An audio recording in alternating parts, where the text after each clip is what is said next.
Okay, welcome everyone to this Capital Markets Day with Net Insight. My name is Andreas Ericsson. I'm the responsible analyst at DNB Carnegie for the coverage of Net Insight. So again, welcome everyone. We have a busy schedule. We will start now with an introduction of the company and some financials. And then we will move into the media segment around 1:30. And after that, we will have a Q&A session for the media side. Then we will have a short break. And around 2:45, we will start with the time synchronization segment, have a small Q&A, and then some closing remarks and a final Q&A. So plenty of time to ask questions. And if you want to ask a question here in the room, please allow us for some time to hand you a microphone so everyone online can hear your question as well. With that, I leave it to you, Crister, to introduce and to present your team. Thank you, Andreas, and welcome to Net Insight Capital Market Day. As Andreas mentioned, we have a small agenda for today. I will do a small introduction to Net Insight, and then we are moving over to the financial, and that's Cecilia. Höjgård Höök will handle that. And then we're moving into media. And that's Andreas Ericsson, our Chief Commercial Officer. And then we have the coffee break. Unfortunately, you online need to take your own coffee break, but we will have coffee in this room. So sorry for that. And then we're moving over to time synchronization, and that will be headed by Lindgren, Head of Synchronization and our CTO for the group. And then in the end, we have, of course, an open question and answer session as well. Okay, let's get started then. So Net Insight, in a nutshell for this Net Insight, yes, Net Insight is a live sports and media transport specialist with a unique product now moving into the 5G time synchronization. And we are using our technology to broaden our offering into the markets. So that's like Net Insight in a nutshell, or that we will present today. If we go in a little bit more deeper into Net Insight, I mean, we actually founded in the end of 1990s, 1997. And we have plus 500 customers globally. So we are definitely a global company with a footprint in all regions. And we have customers in close to 90 different countries. We are plus 200 in the company. We have people in like Asia, Singapore, of course in Europe, and in US. So we have a footprint globally with people locally, like sales people and tech sales locally in the regions like in Middle East, like in Spain, in Australia and so on. So where we have our customer, we have a local representation. If you look into our three major product areas, we have like managed network. We will go into that more deeply into the presentation during the media session, what managed network are. But as you can see, we have the most well-known companies in the media industries are our customer. And we have had many of them for more than 10 to 15 years. So they are very loyal to us, and we have a stickiness in our product that they stay with us. The unmanaged is more cloud-based or on the open internet, is the market within media that are expanding, growing the most right now. And as you can see, we have a number of well-known brands as well. And of course, we have many customers that are in managed and unmanaged at the same time, of course, because they are coming together. And then we have the unique solution on the time synchronization. And we are focusing right now on 5G. And you can see a number of customers that we already have signed up. We launched the product in Q2 last year. So we have been a little bit more than 2 years selling the final product. Before that, we have like a more media-specific product, but that was not the product that we can use over time. So now we have the specific 5G product that we launched last year. If you're just looking a little bit into the region sales, you can see that Europe are our largest region. US or Americas, as we are saying, that's the key focus area for us to growth. We see that we have a growth potential in Americas. If we look at Europe, we have probably the highest market share in Europe, if you look on all the three regions, but we had a growth opportunity in Americas. And then we have APAC that are like much smaller than the rest of the regions, but definitely important for us as well. And if you look into the product groups that we have, the largest one is the hardware part. I mean, we are coming from the hardware, moving over to the software. And that's like a transition that we are seeing, and we will see that over time. And so we have software and support and services. So that's the three product areas that we have. We will move that into that a little bit more deeper further on. So why invest in Net Insight then? I mean, we have a very strong innovation power in the company, showing that we have used our technology to move into different market and product segments like the time synchronization. So that's something that we really have in the company, and we continuously come out with products that are in the front end, both in the media but also in other market segments as well. We definitely are a trusted partner. We are trusted to be a partner to the big event globally in the media industry. And now we're starting to get trusted in the 5G network, 5G as well, because time synchronization is a crucial product for the operator to have a stable network.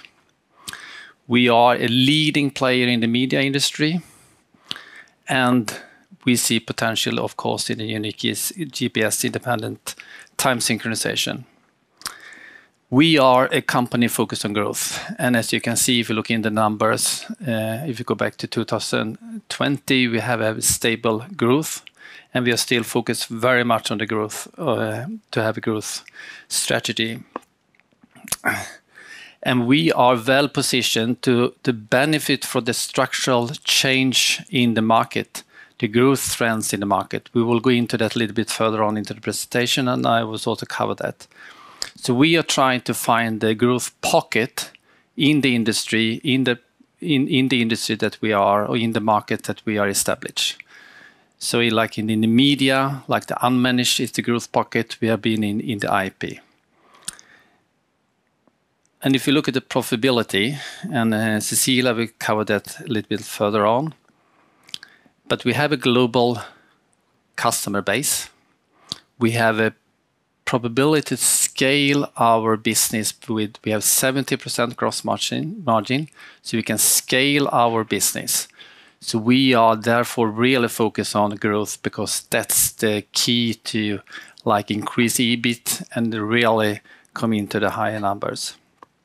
So we have had a good, solid profit, even though that we are investing heavily in new technology, both in media, but specifically, of course, in the 5G time synchronization market. So we can continuously, based on our cash flow, we can invest in new product and new market segments.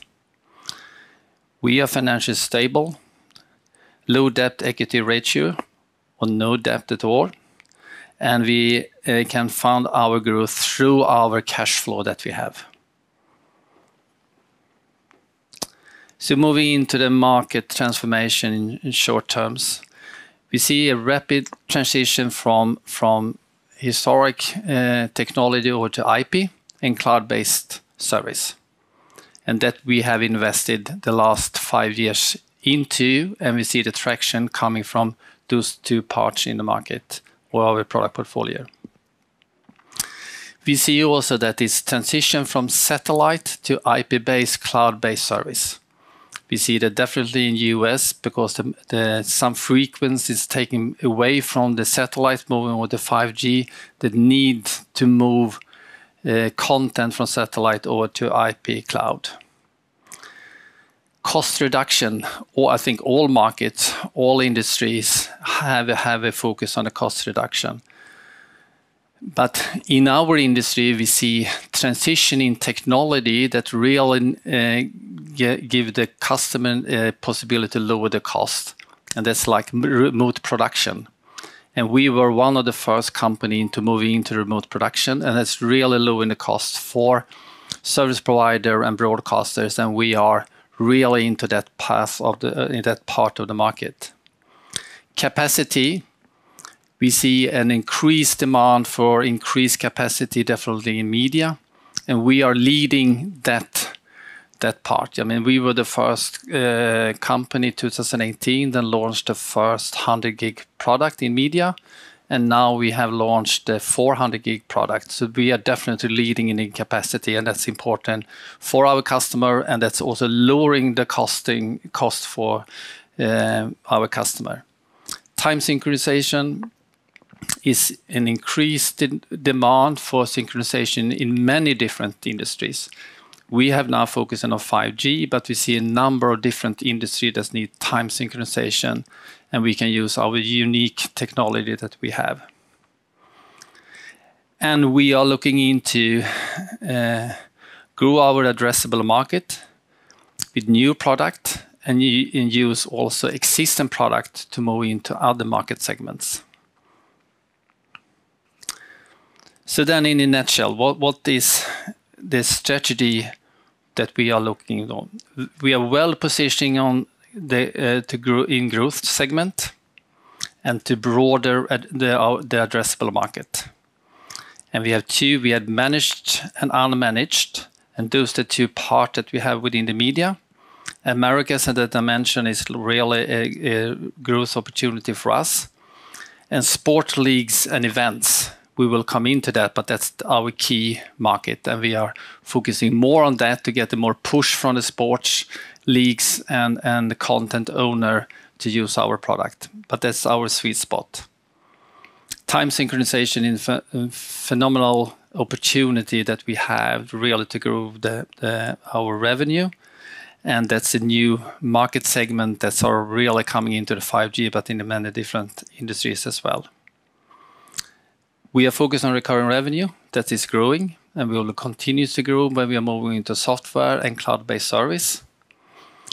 We would like to move into adjacent market segment with existing product, but also launch new product, and that's both in the media and in the time synchronization. So both our product lines will have opportunities to develop new product to move into other market segment.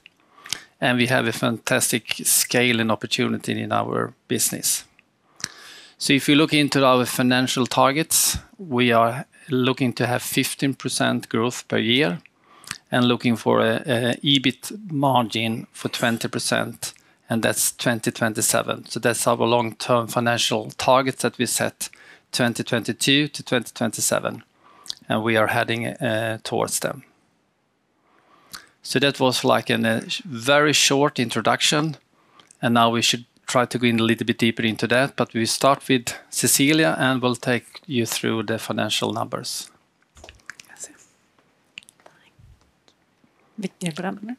Yep. Okay, so financials. We will start looking at our last 5 years and see the development during these years. And if we start with revenue, we have had, during the last 5 years, we had an average of 10% yearly growth. And this is a result of our recent investment in product development. Alongside our media development, we launched, as Crister said, the time synchronization, and there we expect revenue growth going forward. Looking at the right chart, we see the distribution between our regions. And during the period, we have a growing presence in Americas. And Americas is a strategic focus area for us, and that is the addressable market in Americas is larger than EMEA, so we have a potential to scale and capture new opportunities there. So after 16 consequent quarters of growth, the trend was broken temporarily in Q4 24. And this was due to weakened market and absence of budget orders in Q4. In Q1, the geopolitical situation was further disoriented with increased macroeconomic uncertainty, threats of tariffs from the US, and we had significant FX headwinds resulting in a decrease of 20%. Then going into Q2, we returned with more normalized revenue levels, and we actually had a 4% growth in comparable currencies, and if we adjust the software order we had last year. Throughout these quarters, we see that the market activity has remained high, but we see that there's a caution in the market, and that is still existing. So profitability, and we start with gross margin, and we have a gross margin that through the years and periods has remained high, around 70%. At this margin, levels amplifies the impact of revenue fluctuations on overall profitability, so we can scale when we grow the revenue. Operating expenses has increased during the last years, driven by the strategic investment in our organization for time synchronization, cloud, and IP. If we look at these expenses as a percentage of revenue, we have demonstrated that we can decrease and scale. Through 21, we had 49% of our operating expenses of revenue to 45% in 24.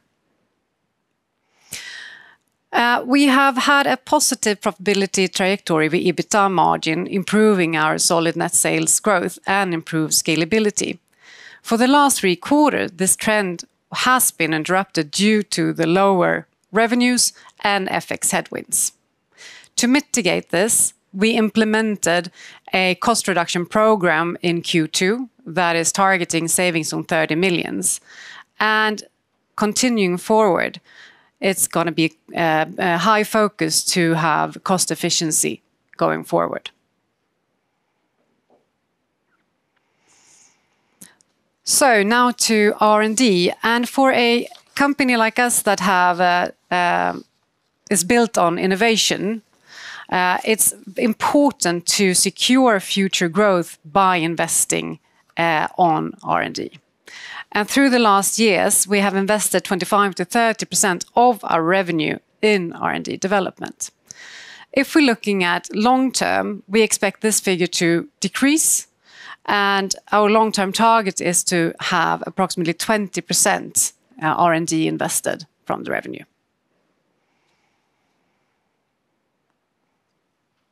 So to some financial performance figures, and starting with the earnings per share, we had a positive development, but this was temporarily offset by the low revenue and FX headwinds in Q2, as you have seen on the EBITDA. Working capital, during this 5 years period, we have increased working capital, and the first shift was between 22 and 23, and that was mainly driven by the prepaid NRE that we had received from Höök Telecom. Then we have a new shift, and that is from this year, where we had increase from 20 to 24%, and that is due to a bit longer payment terms on a few larger orders. When we go further this year, working capital is to increase more due to the last time buy of FPGAs that we have done. Those will secure a lower component cost going forward. Then to net cash, and if we look at net cash, it has declined from 2021, and that is the long term. It was primarily due to the buyback of shares, which we have done about 240 million. In short term, that is the capital tied up in working capital. Now, per Q2, we have available cash, that is both net cash and credit facility of close to 200 million.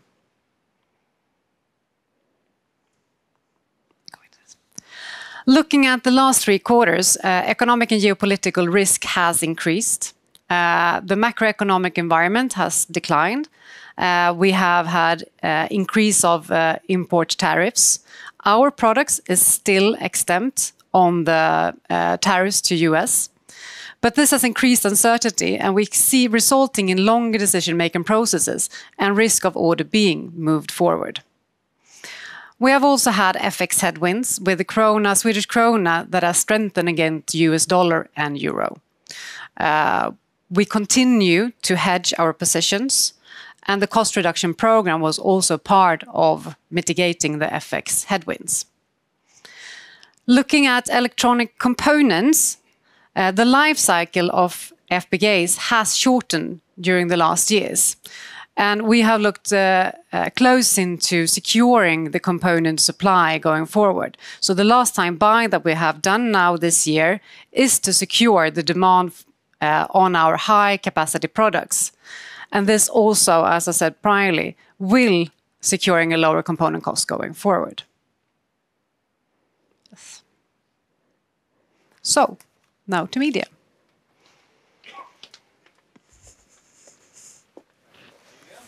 Let's get into the media area and a little bit deep dive here. I think to really understand the media side of Net Insight, I think it's very important to understand the context in which we operate.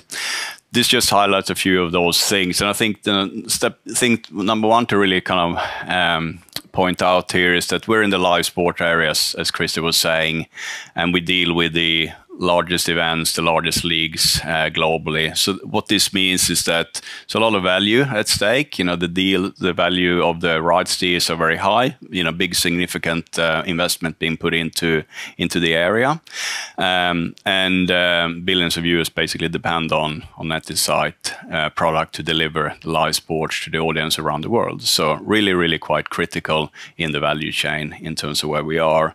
We know that when you look at live sport, if you look at it from a media rights perspective, you're a broadcaster and a streaming provider, really what drives viewers to the services is the live sports. That's where you do not compromise. So very strategic position for a company like us to be in. I think the other thing to then mention is what do we then do in this? We then have developing and continue to develop tailored technology for this live sports use case, predominantly. High quality standards is an absolute must.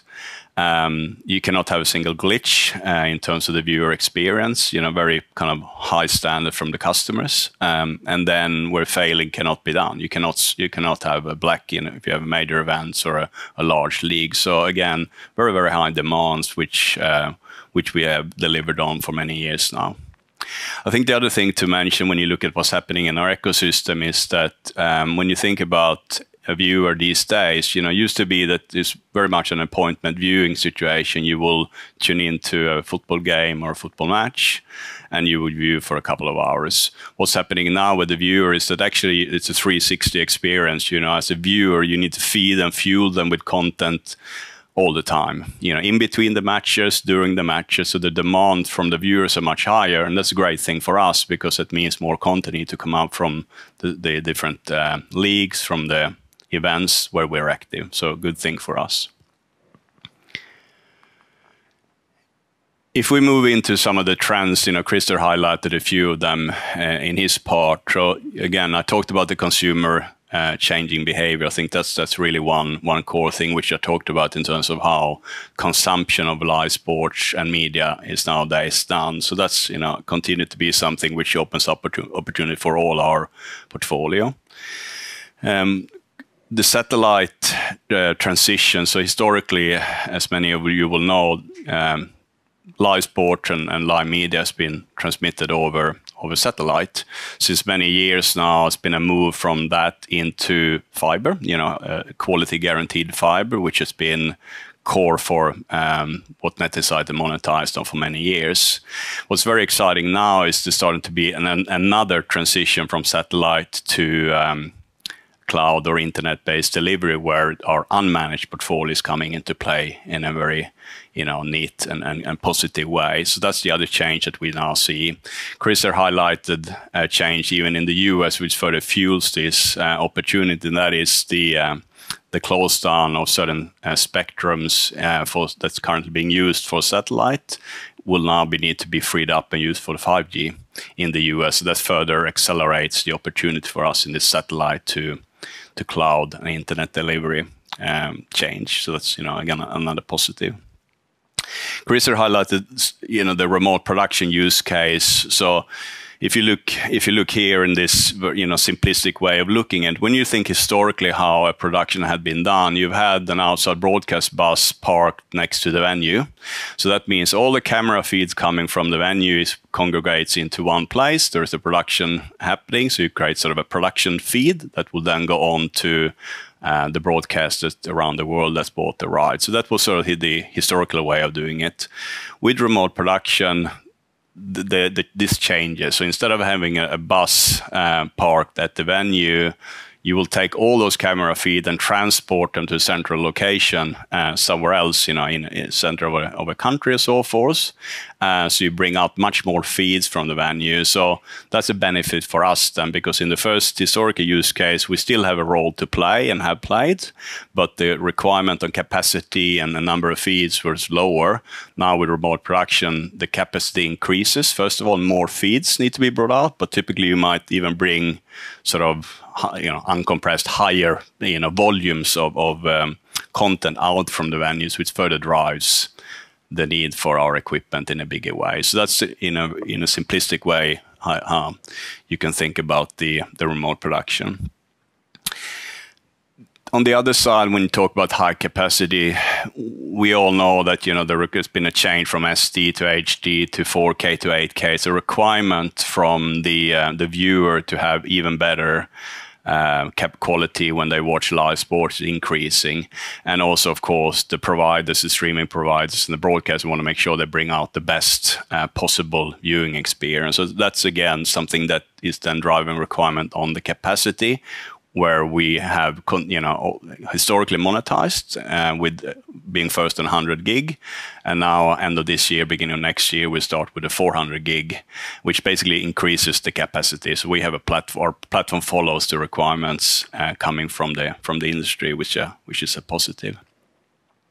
New compression technologies, of course, we're dealing with large volumes of content, and sometimes you need to basically compress it so that you can transport it over fiber networks and so forth.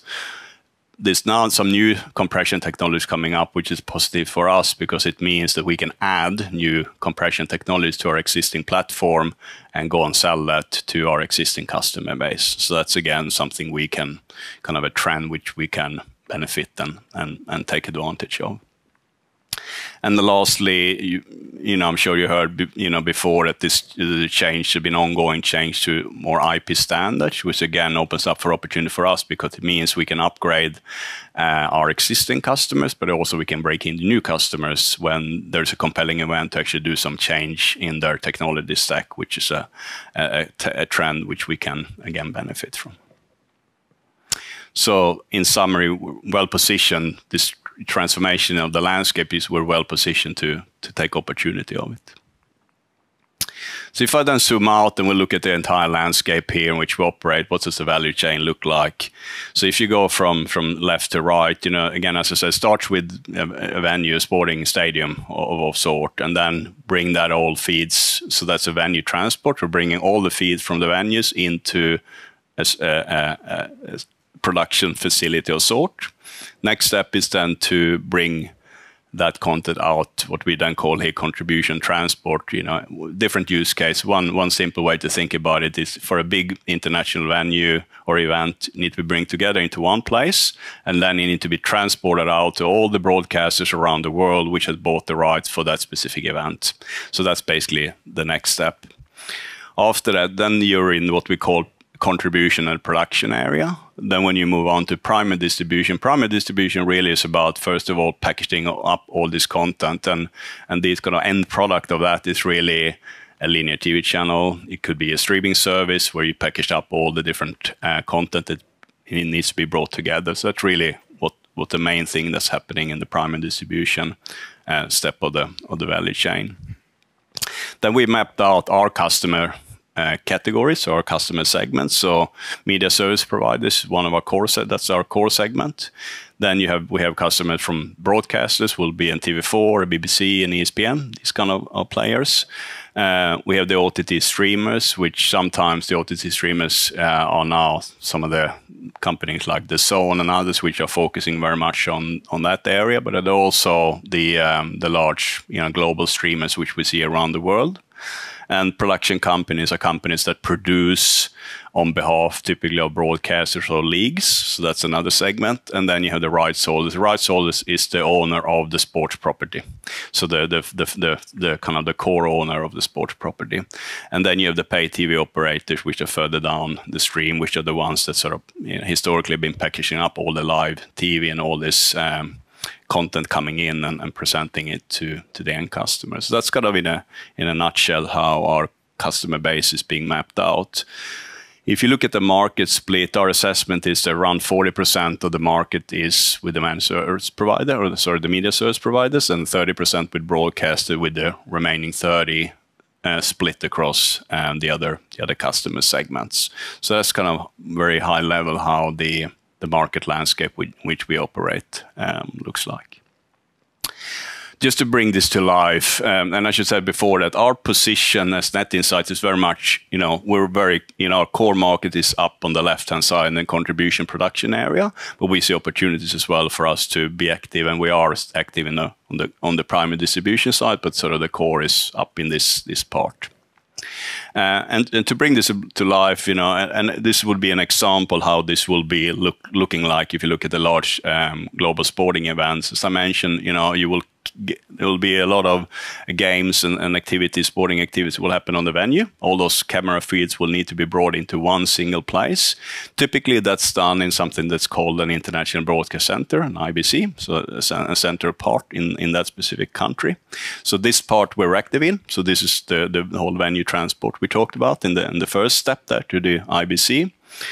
And then onwards there is a contribution transport we talked about. So this will be then for a rights taker in Sweden, rights taker in UK, rights taker in the US, and so across the world, which have bought the media rights for that specific content.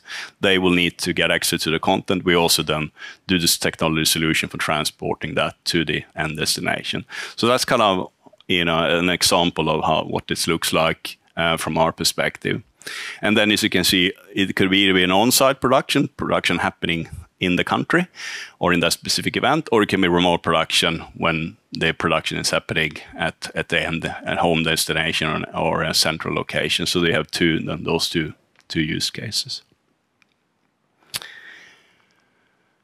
If we then move on to look at sort of our strategy, and then when we look at the market, we can see that we have a total addressable market of around 5 billion SEK, but with an opportunity for us to expand into other adjacent areas and to increase our target market. When you look at the lower left, the dark blue, that's the core market. That's what we call managed, what Crister was referring to when he talked about the managed area.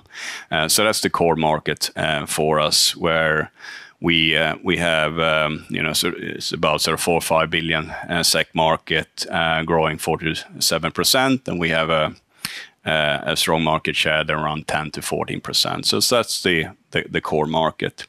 If you look at light blue, that's what we refer to when we talk about the unmanaged. The unmanaged, again, is, for instance, when you run a live sporting service across, let's say, internet, and we then provide an overlay service on top of that, so that we can have higher guarantees than internet is effectively best effort, but we can create more of a guarantee on the service that our customers can provide on top of internet. So that's what happens in unmanaged.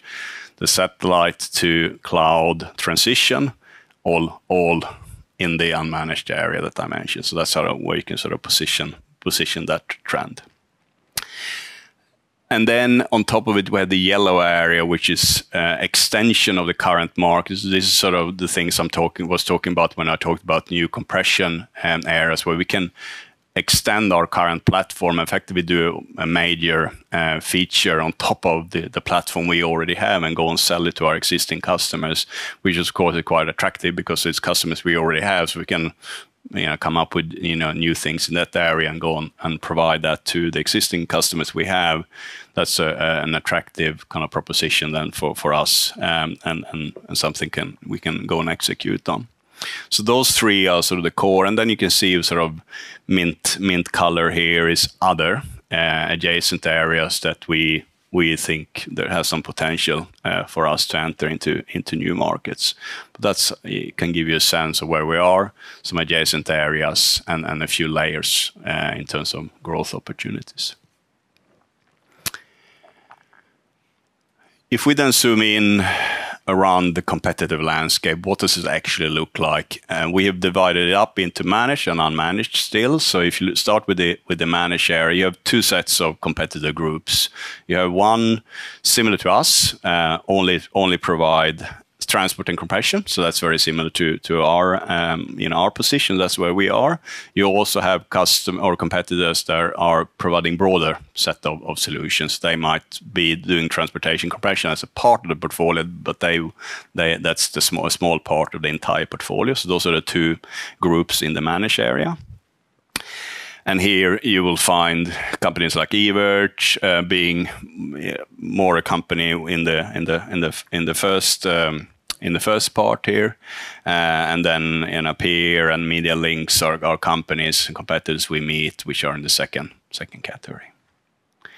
If we then move on to unmanaged and talk about that area, sort of similar, two different groups. You have the group number one is the ones which have more of an end-to-end offering. They offer more complete solution in the unmanaged area. That's where we sit. So we provide a set of different products that can be combined to total solutions. So that's segment number one. Segment number two is companies that very focus on just one component of the ecosystem. So that's the other one. So again, some examples here in the end-to-end offering, you'll have companies like Haivision and Atem, and in the individual component, you find companies like Zixi and TechX as a few examples. If you then move on to think about the customer here, what's the customer demands, requirement, buying, and how do we fit? I think the first thing to say is that we feel that if you look at how the customer, the buying patterns, the requirement they have, we feel well positioned to kind of go after those opportunities. I think the first thing to highlight is the drivers. Why do a customer buy effectively? They buy for a few reasons. Number one will be they need to increase the capacity of the network. So that'll be one thing, or just increase the capabilities of their core networks. That'll be one. And this could be driven by some of the things we mentioned. Could be that they need to be able to transport 4K, more capacity. They want to go more to remote production. Another reason to invest in the capacity. The second driver will be if, let's say, a media service provider have won another deal, so they won a league that they should be supporting, for instance, then they need to go and buy equipment to be able to build out to all those new venues. That'll be something, they come to us and want us to supply equipment for that. And then thirdly, of course, there's a general maintenance and upgrades of a network that need to happen at all point in time. So there's always a sort of a maintenance capex budget that all customers have allocated, so they make sure they keep buying. So those will be the three main use cases for when they buy. Our equipment, as I mentioned in the first slide, is critical. It's critical for our customers to deliver on the requirements they have from their customers and from their viewers. So again, very strategic position to have. It's worth noting that, of course, there is an element of opportunity for a customer to sweat the assets. Not everything will be mission critical to buy. So when we talk about sometimes a deal might move and so forth, what Cecilia moved, this could be sort of the reason that they might just decide to sweat the asset. It will not be applicable if they want a deal, need to be built out. So in many use cases, it's not applicable, but some use cases it'll be applicable. The third thing to highlight here, I think is quite important as well. Crister talked about, some of the cost aspect and so forth. We're really well positioned to go after the proposition around a customer that have high requirement on total cost of ownership. So what we're talking, when you think about service providers, an example, if you look at their whole cost base, they of course need to buy equipment. So that will be the first thing. If you look at us, we typically can offer more complete solutions in our offerings, which means that for a competitive option, they might need to buy from more vendors, might be more costly. It for sure will be more complicated to operate. So that will be kind of one thing to think about. Build networks. We know that Net Insight offering our products are easy to deploy and stand up and configure and be prepared for production. So that's another thing which is part of the requirement from the customer. And then also something we are good at, operations. So when you then are actually up and running from a service perspective, you have two key cost drivers. Number one is the team, the operations team that are operating these solutions. Our solutions are known for being easy to operate. So the number of people and the number of staff a service provider need in order to run our services, we know are less than some of the other players. Number two is a service provider need to go out and buy capacity from a telco, for instance, in order to run these services. And we know that with our solutions, we can make them more cost effective and cost efficient. They just not need as much capacity with some of our solutions. So I think when you then add it all up, the buying, the building and the running of solution, that whole total cost of ownership for a customer, that's something we have a very key strength in. And I think this summarizes up our value proposition, why a customer buying from us. Chris talked a lot about the customer base we have, the brand and so forth. So I think it's clear that the customer brand, the trust in the brand, the trust in our product, the quality they know they will get from us is well acknowledged in the industry. So I think that's a really good foundation to stand on. Also, how we work with the customers. When you think about, again, going back to the live sports area, when you have a major event that being delivered and so forth, when you have no time, if something goes wrong, you got to be quick at fixing it. That's where our support comes in. So the extended offering that we get through us, I think, is something that's well recognized in the industry, how they get the support if something goes wrong and they need help. We talked about the easy to operate networks. I think that's another thing that comes with our offering and our value proposition. And then when you think about the core offerings we have, if you look at some of the key differentiating factor, we were first with the 100 gig, now we're coming 400 gig. So that's been something we've really been focused on. And then the scalability of the products and the quality of them. First, the quality, the robustness of them is very, very important, something that is a hallmark of Net Insight. And the scalability, that's the ability to quickly scale up, because if you think about a large event, many endpoints that you need to manage, and then you need to deliver them to many places. If you think about the example on the major events, quickly becomes quite a complex, large network. And this is what we are really strong at, the ability to scale. And I talked at length, I think, in the previous slide around the total cost of ownership, which is something that is part of our core value proposition, that we can have a low TCO. So to wrap it up then, three things. Again, well positioned in the sports and media market in transformation. I think that's the core part. And I think we're in a really good position when you think about the growth trends we have talked about, and we have a global strong position with all the customers that we have and all the reputation we have in the industry. It's really an excellent starting point.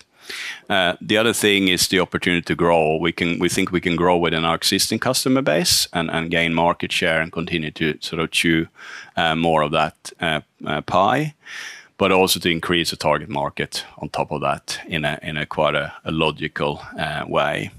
And to finish off, then I think we can see that the alignment with how the customer want to buy, the requirements they have, the demand they have is really well aligned with our value proposition, and then some of the uniqueness that comes with the Net Insight offering end to end. So that's the summary of the media side. So I think that was all on the media side. So I think then Andreas were a few maybe questions and some answers as well. Yeah, that would be good. Thanks a lot for the presentation. Again, if you have a question, just raise your hand and we will come with a microphone, and we have already one question. Hang on 1 second. Thanks. Good presentation. Thank you, Andreas. Quick question. You said you had 10 to 14% market share in managed services. Yep.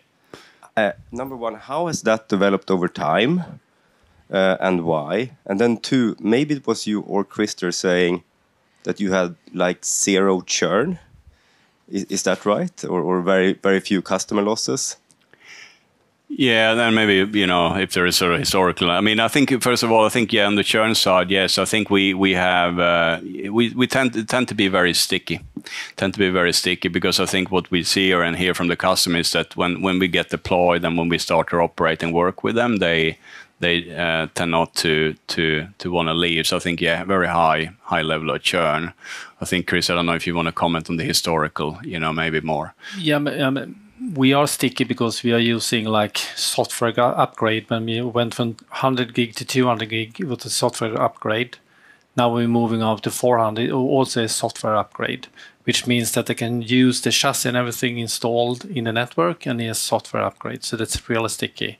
And we can see our 600 series product has been in the market in 2008, and it's still the same chassis, but we have just changed. But there's new service in the product, so that makes it very sticky because we can lower the cost for the customer if they need to change to new technology or upgrade the network. The 0 churn, I don't think that we have been saying that, but we have extremely low churn. But probably I need to look at I don't know if I don't have any historical number, but it's very few customers that are leaving us, and our major customer have been with us for the last 10, 15 years. So we have very low churn, but we also have been able to take new customer with a new IP product that we have been coming out with. That's a market that we haven't been able to penetrate with the historically technology that we have, but today we are agnostic with our own technology and IP. So that means also for customers that would like to move over to IP, they don't need to do a forklift upgrade. They can move over from our existing technology, our own technology, to IP, and we see many of our customers are keeping the technology that we have developed, but they still can have an IP-based solution for transport. So by that, we have less churn, I think, than I can guess than other competitor. But if you look at we have low churn, definitely. And the 10 to 15%, is that something that's been roughly that number for a long time, or has it come up or down? Yeah, I mean, as Cecilia was showing all the way back to 2020, we have 10% increase in growth. So definitely, and the market have been increased by 4 to 5%. So we've definitely been taking market share the last 4 or 5 years. Thank you. Also, if you have questions from online, you have a place on the website to write that question, and I can read it out from here. If I may ask, I would probably have thought that we have moved quite far from satellite to IP-based. But can you give some indication of the penetration of IP-based solutions versus the more traditional solutions? Yeah, I mean, you're right. I mean, I think as always, things take more time than you would thought. I think when you think about the internet-based delivery and in the more recent few years, where that's been more a drive. I think really coming out of COVID was when we could see that was starting to kind of take off in a more meaningful way. And I think what happened was that it's all about it need to be economically viable. valuable. When you think about the strengths of satellites, it's the one-to-many use case. You uplink once and you can distribute to many endpoints. That use case was not really viable with fiber, had high-end fiber, but with internet-based, that started to really, take off in that use case, which was really, good for us, of course, because that then means we can start to come into the unmanaged area in a bigger way.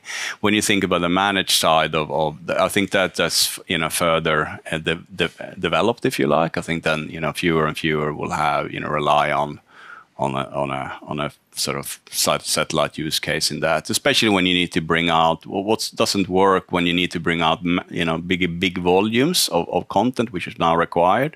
Satellite is unviable as a transportation means. So I think that's continuing when you look at all the major capacity and if you don't need to do remote production and so forth, you can only do that over fiber. So I think it's but still more. I mean, remote production is not commonplace. So it's good penetration, but room to grow even in that transition, which is encouraging for us.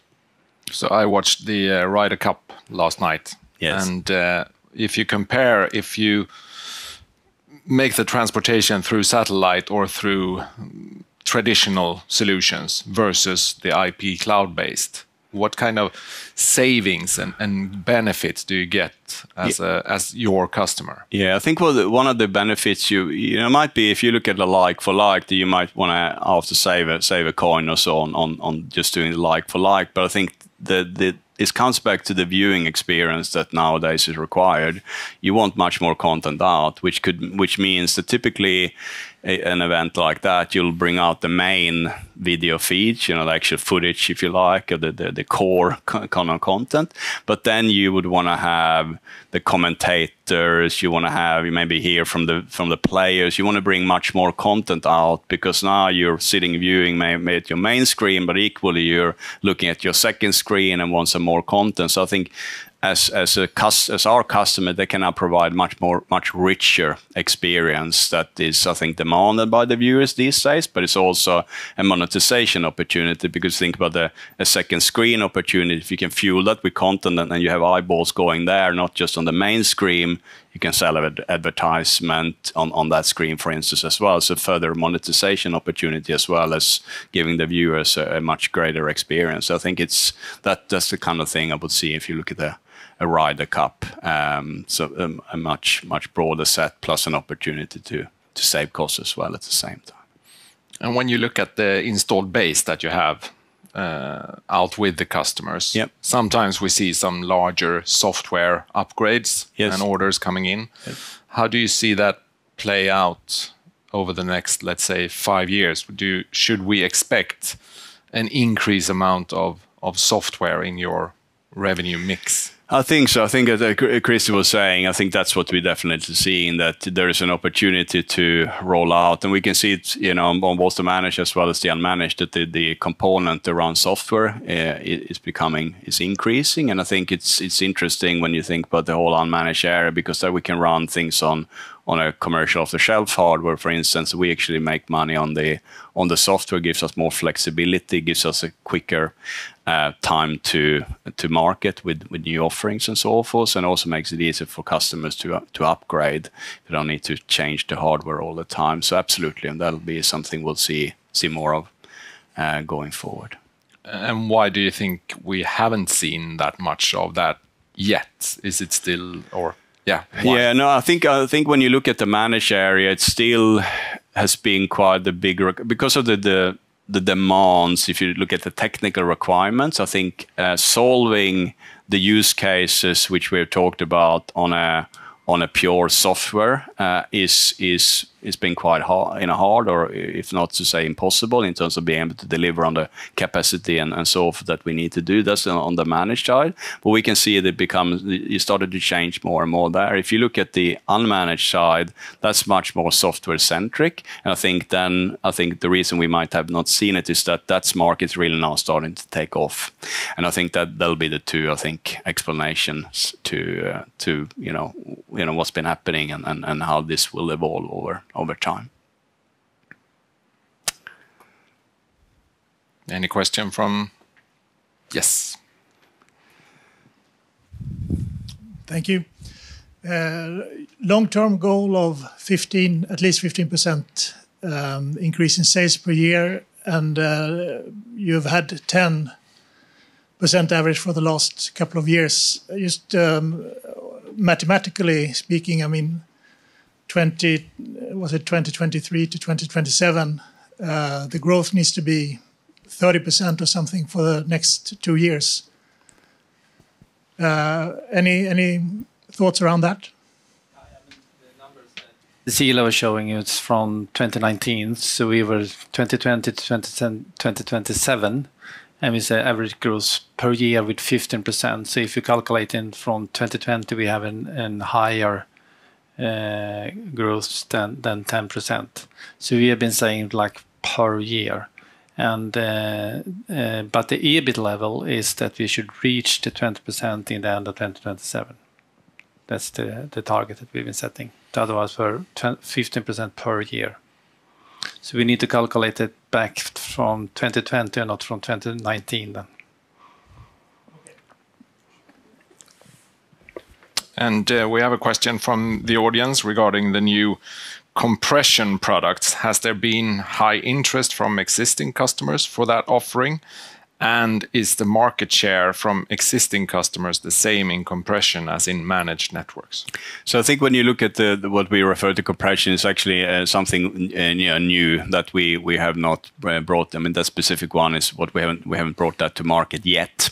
I think it's the first, just to clarify, it's sort of it's one of these sort of growth opportunities which we can see. So I think that maybe answers the question in a way. But to further elaborate on that, what we see is kind of compelling if were to sort of bring a product and offering out in that area, is that we can bring it to our existing customer base, which would be it's a logical upsell on top of the platform we already have. They get access to more other compression technologies which we do not provide. So I think it's quite compelling strategically for us to go after that opportunity. And when it comes to overall competition, you showed the picture of the competitors. Yes. Where do you stand out? What's your edge versus the others? And likewise, what do they have that you would like to have? I think what's a couple of things that stand out. But Crister was saying, we have sort of a technology which is sort of the core invention of the company, which is providing a lot of the value what we talked about in terms of total cost of ownership and easy to operate. But I think what's really interesting is that it's sort of the DNA of the company as well. So when we now bring out, let's say, unmanaged, which is not building on that new technology, actually we bring all those DNAs with us, easy to manage, easy to stand up services, and thinking about the total cost of ownership as well, also in those scenarios. I think that's something that will continue to be kind of an edge, I think, and a USP. And I think it's also partly the combination of it. And, if you think about, having a really strong reputation in terms of a brand and the quality of the products and what we do, and the understanding of what it takes to deliver in this live sports world that we're active in, you couple that with, again, easy to use the TCO, as well as some key features in terms of being first with 100 gig, 400 gig, and some of those. I think the combination makes also for the key thing we win. Of course, sometimes you win on one or the other, but I think the elements of bringing it all together is very attractive proposition in the market. I think if you look at the other aspect of your question then with competitors, I think it really depends. I think that I think sometimes certain customer segment, I think we are very strong in the managed or the media service providers, because that's really where we have some of our core edge, because the scale of the networks they run is very high, suits us. The end-to-end, they really have all the components of the cost stack that I talked about, which we can deliver well on, and we delivered well historically, which means there is no reason they continue to buy from us. So I think that's where I think that when you look at maybe other segments which we had on the map, then we see a growth opportunity for us in the broadcast area, and that's probably something what do we want? Yeah, it would be great for us to really penetrate, let's say in a bigger way play the US market, the broadcast market, and so forth, which we want to do. But that's maybe what we then would want to have. But I don't see that, if we look at the whole map, having managed, unmanaged is good, because you can break into new customer from different angles, and then adding the things we had in the plan in terms of feature. I think we will be quite complete then in a way. But I think, as always, you gotta keep breaking into new customers and so forth in all the segments. I think that's something we need to continue to focus on. And that competition seems to be quite harsh. If we take the large deal that you took earlier this year, you even said in the release that it was highly competitive. Yes, it was. And I think what we can see is the market, and we say we're a top 5 in the market, but continue to be a fragmented market. And I think that's the important context. So there are a few. So it's not just a matter of there'll be 3 large ones or 4 large ones, which might have in other industries. It's quite a set of competitors which we are competing against. So absolutely, still competition to win against. And the target that the group has of above 15% growth on average, you represent 90% of the company. So a lot depends on you. A lot of it. What do you see is needed for the growth to pick up again, besides maybe a better macro? No, absolutely. I think, first of all, with our existing customers, if our existing customers, let's say the large service provider, continue to be quite successful as they've been relative to their peers, that'll means that we are well aligned in terms of growing with our existing customer base. I think that will be kind of one thing we would sort of, which would be beneficial for our growth, of course, because then and that's something we have seen. I think the other thing we're really driving hard is to break into new customers. So we know which customers across the globe we want to get into, which we believe are going to be some of the winners, and will be continue to spend money and win in their marketplace. So it's a little bit about backing the right horse. I think the existing ones, as well as the breaking into the new ones, that really matters. I think that's probably kind of part of the core thing. And of course, in order to do that, you need a strong offering. You need to make sure you have the right to play in all the different areas. I think what's been really interesting now when we have the managed and unmanaged is that when you think about a customer, you can break into the managed area, the unmanaged areas, many different ways to get into a new customer. And the more tools you have in the toolbox to do that, the better. And we haven't sort of publicly announced it, but we won recently a large European service provider where we actually managed to break in through the unmanaged area, and we then lining ourselves up for going after the managed area. So I think this just gives you some sense of the dynamics between the offerings, and I think we will need to make sure we have the right strengths in all the areas so we can break in and sort of do a land and expand strategy with our new customers. Any question from the audience? This is a great opportunity.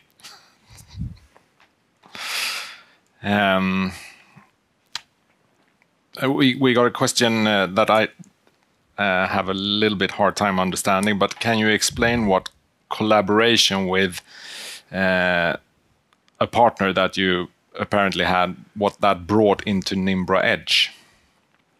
I don't know exactly what that was. That the recent? Trying to think which one you're thinking about.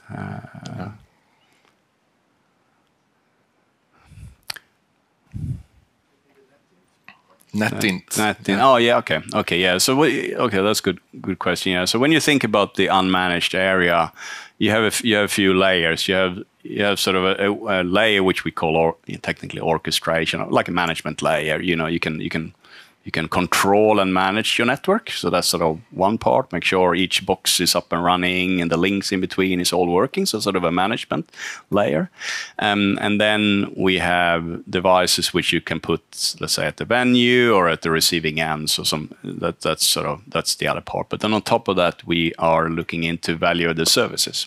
So value of the services is really down to sort of some manipulation of the content. So this is the partnership there is around the transcode area. So when you think about your transport, the content, but then also you might want to do some tweaks and changes to it. You might want to, change the format. You might want to do some manipulation of it. So that's one partnership we had on top of it, and it's quite an interesting proposition because the customer might want to come to us and say, can you provide the whole service, and then we integrate someone like NetInt into our offerings, and we can provide also a total solution. So these are kind of things we're actually looking into in terms of that whole unmanaged area, where we can have some smart value-added services on top of our core offerings, where we're in there working with the customer. They want something more that we can provide through a partnership. So this is what this partnership and collaboration is about, and I think we will see more of it. We're gonna be pretty surgical and focused and selective about the areas we go in and try to do value-added services around. But that's one of them, and we have a few others which we are looking into as well, to sort of add to the portfolio. So that's the logic to that one. And maybe this can be a good opportunity to just walk us through the structure of a typical deal, where you install your products, and then what happens, what type of software and support do you have connected to the contracts in general? So as you say, typically then we'll sell the equipment, so the hardware software piece, so that will be the core of it. In some instances, we'll do some configuration, some setting up some of the equipment, so that might be something we might do, and we get some kind of professional service or product near service around that. And then sometimes we even help with some of the installation. And then after that, we'll move into, they put it into production, it's up and running, operational, and then we have the support revenue stream kicking in then, which is a normal sort of ongoing support, which we get a percentage of the installed base on. So that's, in very simple terms, the offering. And how much we always do, the bare minimum is the hardware, software, the actual tech and support. That's always there. But the other thing might depend on customer opportunity and what the customer wants. But we also see, actually, that's part of the stickiness sometimes, where they feel we're well placed with our own equipment to actually install and configure and so on, help them with some of that. And I think that's what we have seen, that could also be an area where, we can add some more around it and makes us more competitive, because due to the fact that we can provide some product near services, that's something we're looking into more and more, how we can add more value around it, on top of just the core product of what we have. Perfect. Yes.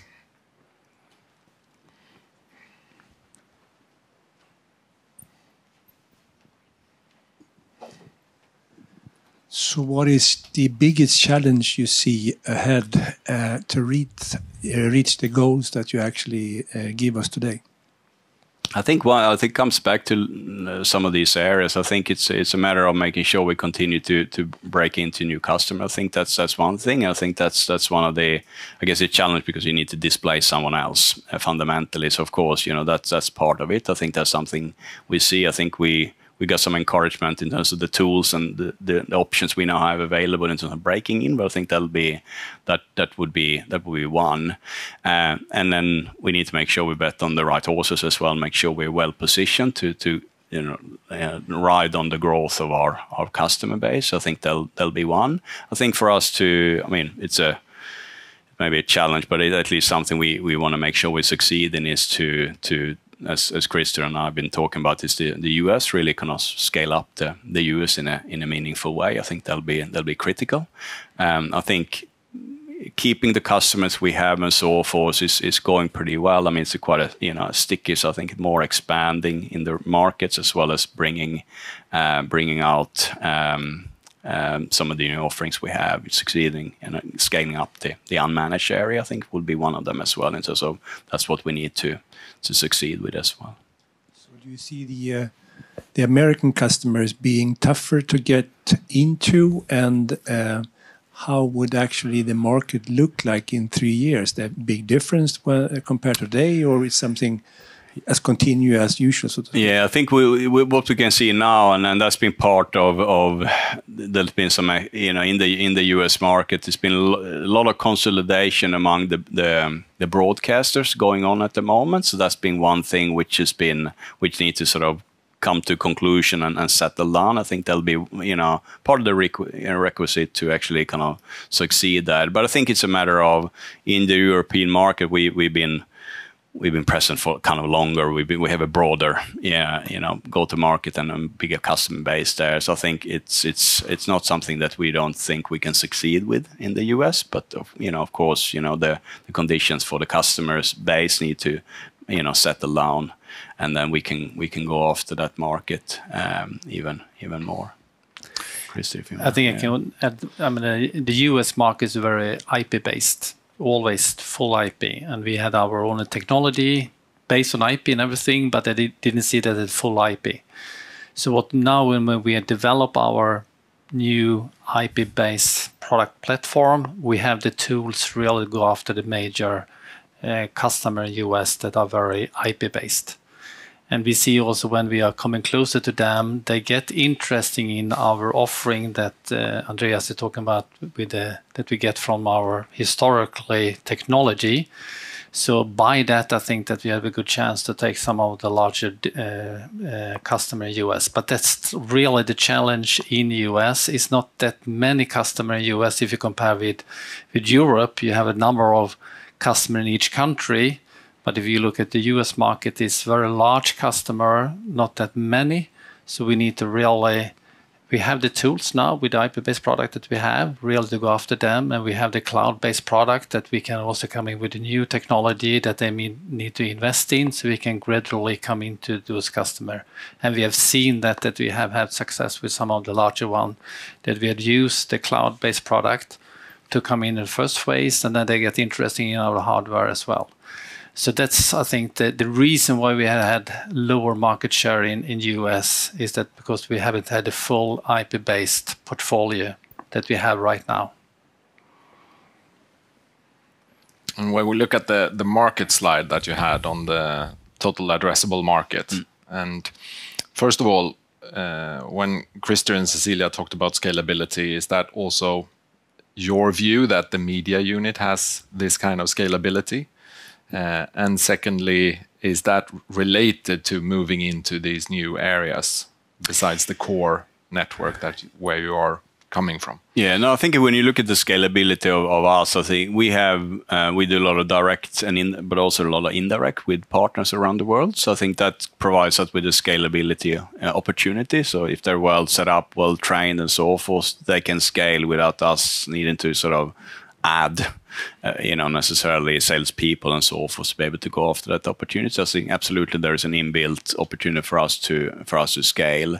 And also what Chris talked about, when you look at many markets, it's not a massive amount. When you think about reach, you can reach them with not so many, so many people, if you like. You can actually get into them. It's more about getting really traction, getting into the customer. So I think yes, it's absolutely scales with our sort of setup, and we're investing now more into making sure that the sales people as well as the channel is well equipped and trained and set up so that we can continue to scale with them. So that's kind of part of the scaling idea for us as well. So that's the scale lever we can pull. And when you look ahead, do you see that the R&D budget that you have covers everything you need, or do you see any need for additional acquisitions? I think we've said that per the guidance that we've given, that's really where we continue. And I think we think that we can then reallocate and move around, make sure we have room to invest in the areas where we need to be present in that areas. That's the current view.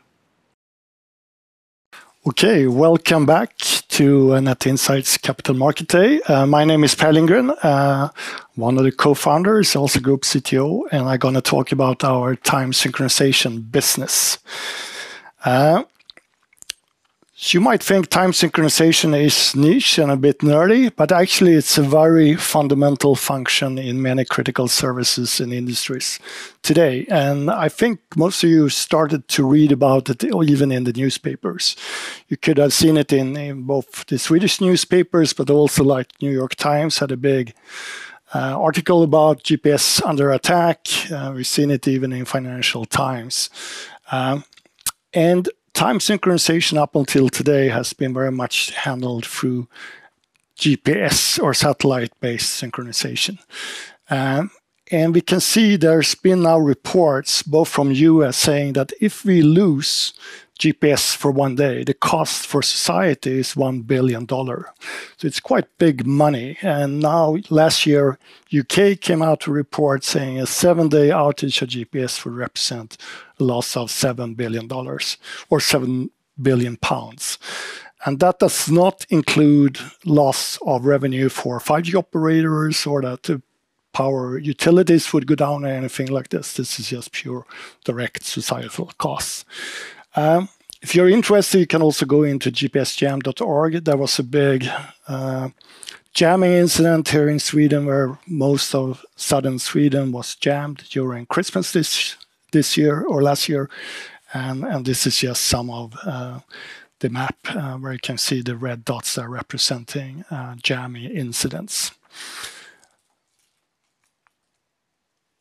So time synchronization, and that means it's becoming more and more important that we can find backup and resilience to GPS today.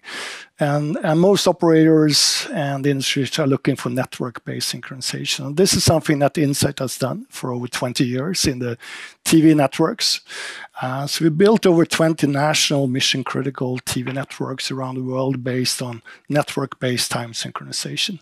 So national TV was considered mission-critical services in many countries, and therefore you needed a backup to GPS. So it's something we built 15 years ago. But roughly 5 years ago, some of our customers came to us when we were starting doing deployment of 5G services. And they said, and one of them was Turk Telecom in Turkey. And when they were doing the pilots in Turkey, that was during the Syria crisis. So they actually experienced this GPS jamming firsthand because they were situated between Russia and Syria at the time. So they said, we can't rely on GPS. So we need a network-based synchronization.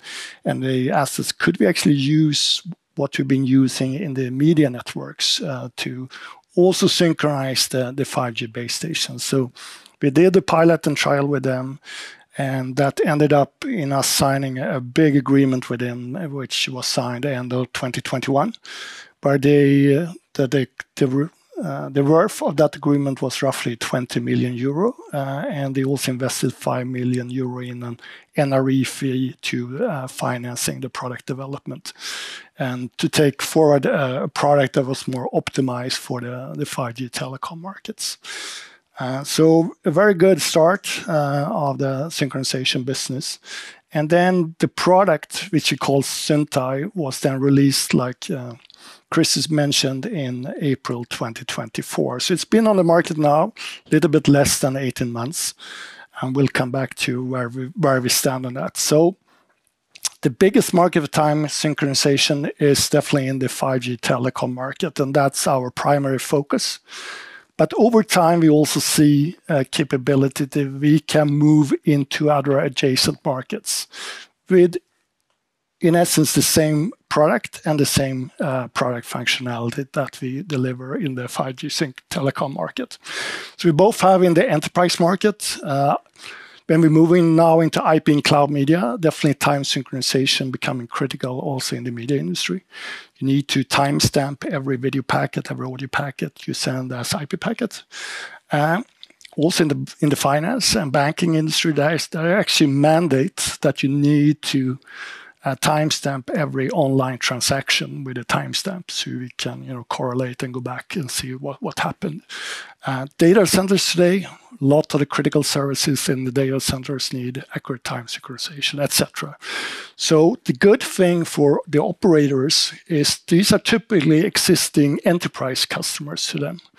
So we actually tell the 5G operators, this is a monetization opportunity for you. So you can actually take the investment you do for providing a more resilient synchronization network for your 5G services, and you can monetize that by selling that to your existing enterprise customers. So our go-to-market for enterprises will not go directly, perhaps with the exception of some of our big existing media customers, but we'll go through what you call time-as-a-service operators, and they sell into their existing enterprise customers. It's been a strategy, been very successful in the media industry. Like Andreas mentioned, 60-70% of the revenue in our media is coming from media operators or service providers. So this is very well, they sell into the broadcasters and production companies. So there's some similar strategy. Or they have 2 TaaS operators that are now trialing the solution towards their customers. So that's we believe is a very interesting way to reach that market. Government also interesting. The government market consists of 2 parts. One is the more civil societal services like blue light, first responder networks, and the other part is, of course, is the military and defense industry. So for the latter part, a lot of that is for them to be able to triangulate and provide positioning services. And the foundation to do that is you need to have very accurate time synchronization. So we see increased interest in this, but also the blue light networks is moving into the 5G. So 5G infrastructure will become mission critical for all the first responder and blue light networks in the future. So again, and time synchronization is critical for that to have high uptime and security, high security. The utility market is also interesting, especially because now with all the renewable energy sources like a wind power plant, when there's a lot of wind, you generate a lot of energy power into the power grids. And then when the wind stops blowing, you get fluctuations in the network because now you're not generating any power. And these fluctuations, if they continue in the grids, they can cause outages. So you want to control and monitor those and use something called phase monitoring measurement units. And these also require microsecond timing accuracy. So there's already an existing market also in the power utility industry. The interesting thing with this industry, it's moving into digital transformation. So in 3, 5, 7 years, most of those power grids will be digital substations. And when you do that, every substation needs very accurate time synchronization. So we believe in 5 years' time, this market might be as big as the 5G telecom market. So how is the Net Insight solution positioned in the market? So you can say, if you want to build a national network-based synchronization network, you need to upgrade all your routers, switches, optical switches in the network with hardware-assisted timestamping using a protocol called PTP. And PTP is a standard for distributing time over IP networks. So here we have all the Cisco's, Juniper, CNS, Huawei, etc. in the network. So they are now providing that as a hardware function in their line cards. And then you have the sync vendors that providing the clocks, the sync servers, the GPS receivers. And some of the biggest there is like Oscilloquartz and Microchip, but it's quite a fragmented market. And typically you need both of this. You need both the servers and the sync part, and then you need this hardware function in all the routers and switches in your network to distribute this across the network. So when we spoke to Turk Telecom, they said, we looked into this approach, but we have roughly 120,000, I think it was, line cards in our network, and less than 1/3 of them are PTP enabled. So it's a huge forklift upgrade for us to enable all our network with PTP. And we also said it's very complex because all of a sudden we have 120,000 components in our network that is part of us distributing the time in our network. So when we do any upgrade or thing like this, it's we don't know what's going to happen. So that's the reason they came to us. So you can say we can act as a standard sync server. So we have GPS functionality and we provide PTP to the network. But what we have, which is different from others, is that we can create an overlay and connect our Syntype products to distribute the time over existing networks. You don't need to do this forklift upgrade. So consider you want to distribute time from New York to Los Angeles. So in the standard way, you would need to upgrade or make sure that every router, every optical switch on the way has this PTP functionality. And in many cases, you don't typically own every router and optical switch on the way. You're typically leasing, you just want to lease IP capacity end to end. So it's very hard to do this and very complex and takes typically a very long time. With the Syntype here, you put a Syntype in New York, connect your clock source, and then we distribute time and set up an IP connection of a few megabits, and we just distribute time as a function over existing IP networks. And at the other end, we just distribute time, PTP signal out to the client. So they just see it as a standard PTP signal. And that's the uniqueness of our products. So that means typically we are able to provide network-based time over existing networks. So, and we do it without having to forklift upgrade all the networks. And typically, instead of that typically taking months or even very long time to establish that PTP connection, we can do it in a couple of hours, just putting out the Syntype boxes. And then we have the monetization opportunity that since it's quite easy to put up a Syntype, you can put that Syntype in an arena, in a bank, or in a data center, and just provide standard PTP to the clients in those facilities. And you don't need to think about the underlying network. It's just an IP connection like any other function and service in an IP network. So it's quite clear benefits for most of the operators. And that's also why we've had some success in a quite short time. So how big is the market? Well, we did in 2022 a report together with Kearney. So they looked into the mobile market, the 5G market. And the interesting thing, we're moving from 4G. 4G synchronization was all frequency. Frequency is quite simple over IP networks to do frequency synchronization. Moving to 5G, you need to have phase and time. So in 4G rollouts, typically the cost of implementing synchronization is less than 1%. And in many cases, significantly less. But we move into 5G, Kearney said, typically the cost will be around 1 to 3%. And this is what we call NSA, is something called non-standalone 5G. So this is when you're actually using your 4G core. And if you're following Ericsson, they talk a lot about standalone, 5G standalone, and that opens up. The big promise of 5G was not just to be a little bit faster consumer service than 4G, because they don't make any money out of that. The big promise is that 5G will become the critical infrastructure for all enterprise services and critical societal services like the blue light, etc. So for that, typically we're talking about 5G standalone, and that starts to happen now.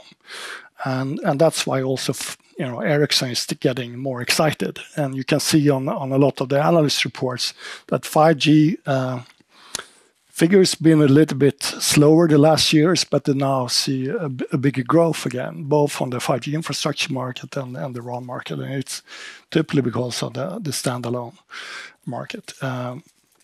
So when we go to standalone, again, time synchronization will become even more critical, both because some of the functions in 5G standalone need very accurate time, but also because it's a critical service that the operators will sell to the enterprise. So security, uptime, SLAs become more important. So typically what Kearney said is that the market for 5G synchronization 2025 is around 1 billion, and CAGR will be around 25%.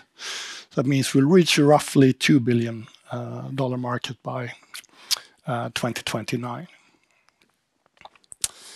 So if you're looking what does that mean for Net Insight? If we sell to small operator or large operator, what's the value for Net Insight? What's the opportunity, customer value? So there are around 800 operators, mobile operators in the world. So we categorize them into small, medium, and large. And when we announce, for example, Free Sweden, that is typically categorized as a small operator, that frame agreement we announced was worth around $3 million or 30 million Swedish krona. So I would say the value for Net Insight over 3 to 5 years over the rollout period is somewhere between 50 and 35 million Swedish for a small operator. Medium operator is a little bit bigger than, perhaps we're talking about 20,000, 25,000 base stations and upwards. That will then be the next range. A large operator like Turk Telecom, we said the value of that contract we signed was worth around $20 million or euro. And roughly 5 million euro was an NRE fee for us to finance the product development. But the total value was 20 million euro for Net Insight. So we believe large operators somewhere between 75 to 200 million. So it's every opportunity here is quite large. Of course, it's not going to be the first order, because they will start with a trial order that will move into field trials, etc. But once you move into rollout phase, the opportunity value is quite large per operator. So that is interesting. Per year or? Now that's the total value over the rollout period. So that can be like 3 years. So.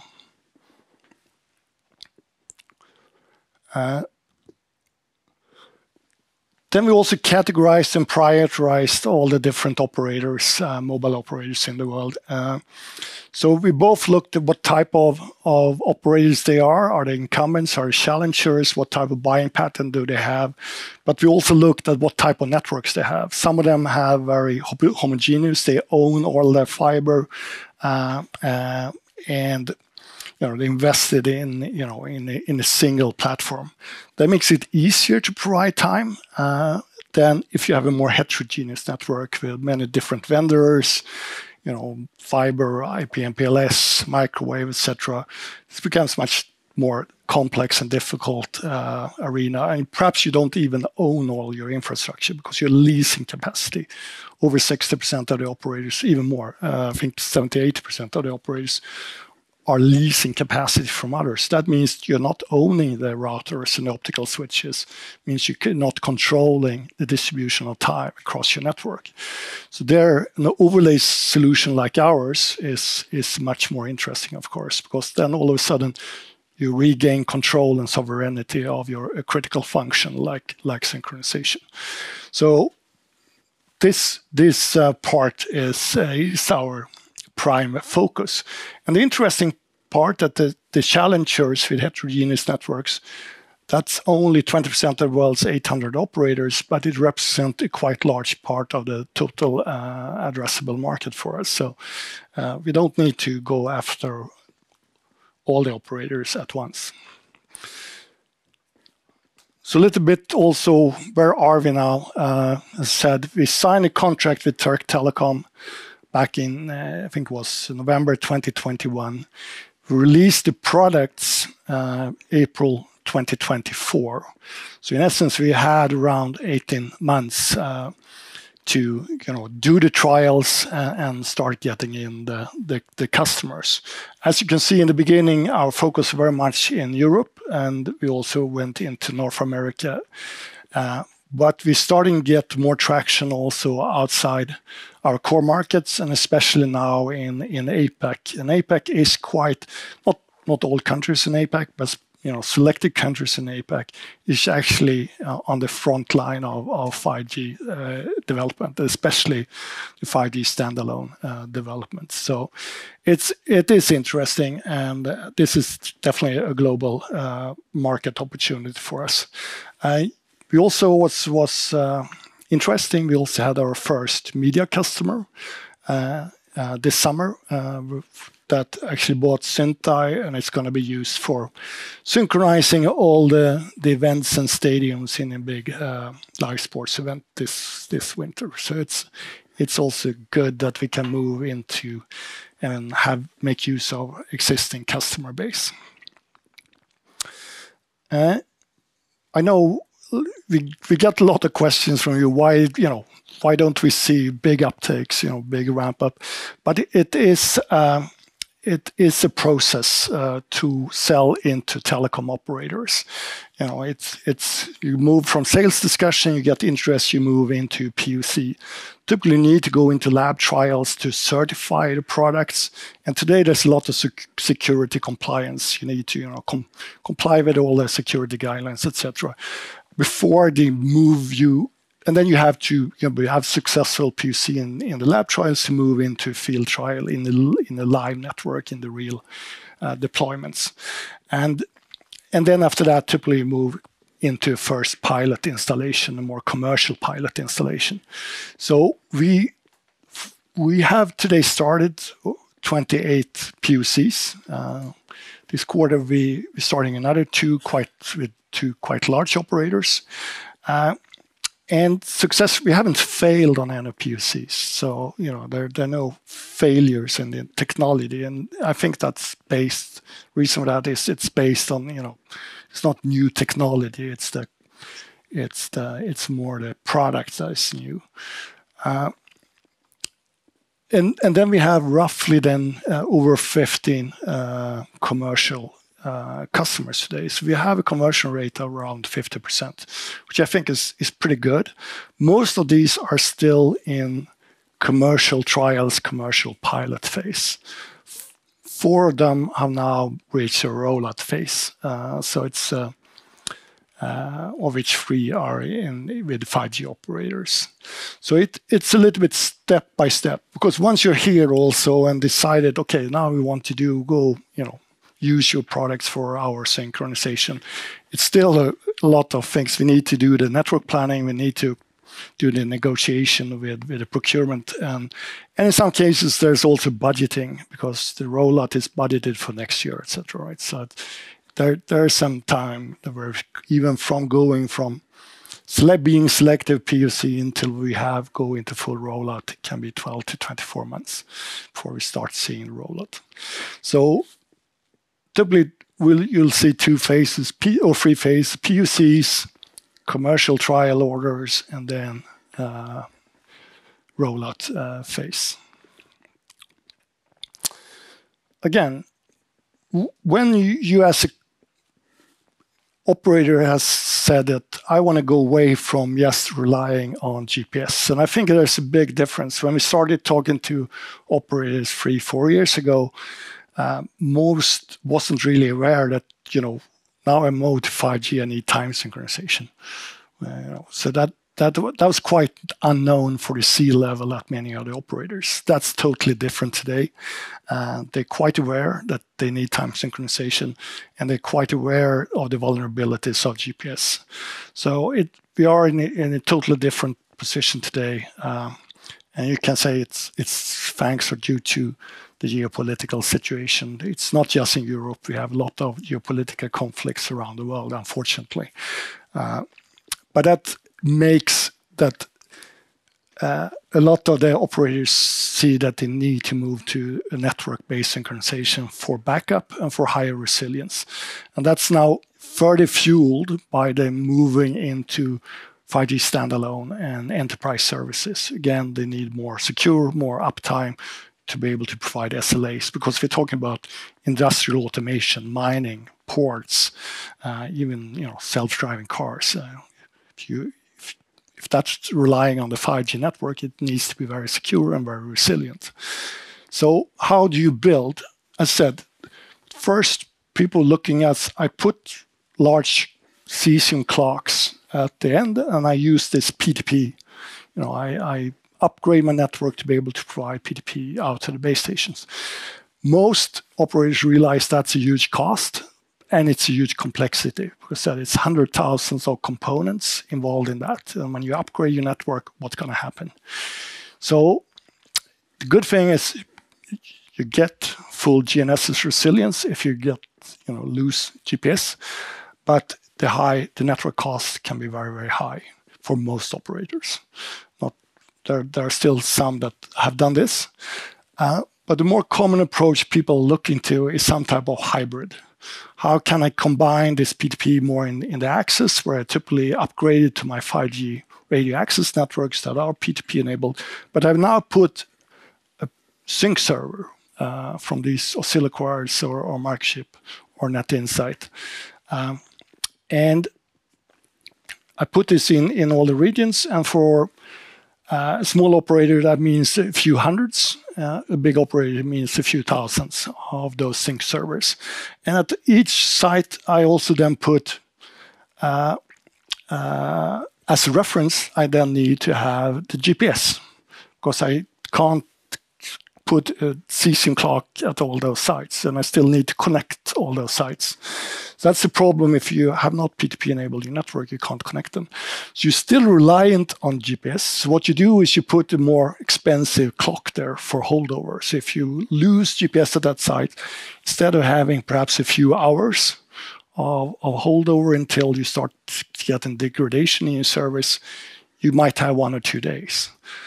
But that extra clock, like a rubidium clock, to be able to handle 2 days is probably $5,000 if you have thousands of those. That's quite a big investment just in clocks, and you're still dependent on GPS, right? So you're not getting the full GNSS resilience. So but the good thing is the Syntac can be one of these sync servers. So we are a standard sync server in that respect. So the base station will see Synta as a standard PTP grandmaster, as it's called. But the interesting thing is we can add as a value add that we now add that overlay function, and we get full GNSS resilience. Because all of a sudden we can actually get the time from these central clocks out to these regions, but without having to upgrade the full network. And the good thing also, now we get the holdover from the networks. We don't need expensive holdover clocks at all those sites. And we might not even need GPS antennas at all those sites either. So the cost advantage is quite big. So typically the total cost of implementing this solution would be in the calculation, a customer typically half the cost if you include all the holdover clocks, etc. And you get the GNSS resilience as well. So that was a little bit on the positioning and what is our value proposition when going to 5G operator customers. We also get some questions. Can you scale this quickly? And that's always a challenge, but partners is very key to us in this. And we now signed 17 partners already. We signed now 7 partners the last 8 months. And these last partners are a little bit larger local or regional system integrators that can help us both reselling, but also helping us in the rollout and implementation phase out in the network. So this will be important to us, and we believe already 2027, more than 50% of our sales will go through partners, which is more than that typically see in the media industry. We also got questions on time as a service operators. I talked about this as quite interesting to us because we don't need them to talk to all the enterprise customers, but it's still an interesting segment for us. And as I said, it's been a strategy that was very successful for us in the media industry to instead sell to operator, and they become like an indirect sales partners to us, like a channel into the enterprise customers, because they typically already have these enterprise customers as customers of their enterprise services. So and also it's for a 5G operator, if they invest in the infrastructure for 5G, there's typically a different department within the operator that's then selling service to the enterprise. But they can now sell time as a value-added service to a bank or to a media company. So it's interesting to them, and they're definitely getting much more interesting when they see this is not just a cost, it's actually a monetization opportunity as well. Benefits to Net Insight, of course, we have one point of contact and one point of sales instead of having to talk to all the end customers. And then we also, is this a cannibalization? But it's typically not. I see it as totally 100% complementary to our direct go-to-market strategy, especially because we are going to the 5G operators. The 5G operators, they want to control their sync functionality because it's a critical function to them. They don't want to buy that from a competitor. But selling into the enterprise market, that's probably not where we want to go as the next step. For us, probably the more interesting adjacent markets would be more government and utility market over time. But our focus is very much today on the 5G operators. So, summarize, time synchronization is quite interesting market. It's becoming more and more important than people realize. It's critical for a lot of societal functions. At the same time, it's traditionally handled through GPS, but because of geopolitical situation, both governments, operators, power utilities today realize they need some resilience to GPS. And we have a very interesting solution to that because we can both provide that GPS resilience over an existing IP network, and we can do it at quite a lower cost than traditional implementations. It's not like a red ocean, new product, customers. It's based on technology that we have developed for over 20 years. Of course, it's a new market for us, a new customer. But in many cases, it's operators like Turk Telecom that we have worked with on the media side, but we now need to go into their mobile side. So we get some leverage on that, but of course, it's one of the challenges we have that we're now moving into the mobile organization in these big customers. So that what makes it takes a little bit longer time than, of course, if this had been existing customers to ours. We're in a good position now. We released the products nearly 18 months ago. It's stabilized, it's stable products. We have 15 plus commercial customers, and we also have quite good order book. We have 140 million in the order book to be delivered the coming years. So again, in an interesting market. It is long sales cycles, but we are also in that process. We're getting, we moved now, use this 18 months to move from POCs into field trials, into commercial pilots, and moving closer to rollouts in some of those cases. At the same time, of course, we're also building up the pipeline and adding more POC customers. So I think this is a very interesting business opportunity, growth opportunity for Net Insight going forward, and it's a good complement to the existing core media network. We already see that we are very well positioned, as you heard. Personally, I think can be interesting times in the time synchronization market. So thanks. Thank you, Per. And we open up for questions again. So, yes, please. Thank you.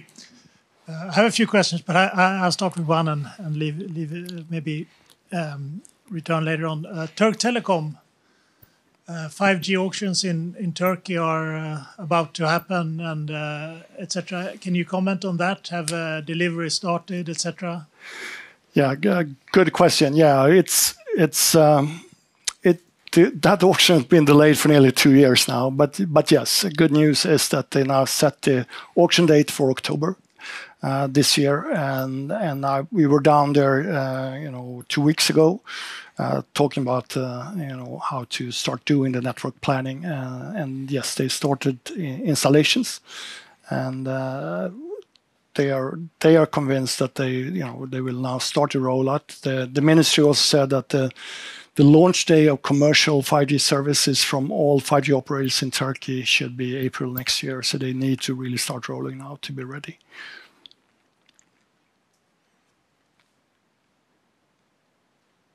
And you mentioned also you had another Turkish operator on one of the slides. If you have, just to clarify, if you have one operator in a country using your solution, is there any hurdles for another operator to use the same? No. There's no exclusivity or anything like that. So it's like our media business. Yep. We have a question here. You have been, as a company, quite optimistic that we should see more orders coming in the second half of this year. What's the status on that part? Yeah, I think we said two things. First, we said that we believe we're going to see growth from first half of the year into the second half, and that we definitely see. And we also said that we'll start to see deployments from those trials that is going on by the end of this year or beginning of early 2026. So I think we stand firm on both those. Good. Thanks. And do you are there potentially bigger clients in the process through standardizing your PTN technology through ITU? And how important is this in the sales cycle? Yeah, I think the important thing is we can sell our solution as a standard P2P Grandmaster. I think that's, like you saw in that solution, I think that's number one key. Of course, many telecom operators want to see standardized technology in the network. So, but and therefore we started the ITU process. It was, I think, last year, and the ambition is to have that first phase of the standardization ready by mid next year. So I think the important for most operators is that process is underway. But of course, standardization is always important in the telecom industry. And what do you think it would mean if you get that standardization? I don't see it as a big difference, a big breakthrough. I think it's important, but it's not a do or die or anything like that. It's important, as said, because from a base station point of view, this is a standard P2P Grandmaster functionality. It's the add-on functionality that now is based on our PTN, which and the standardization process called enhanced partial timing support.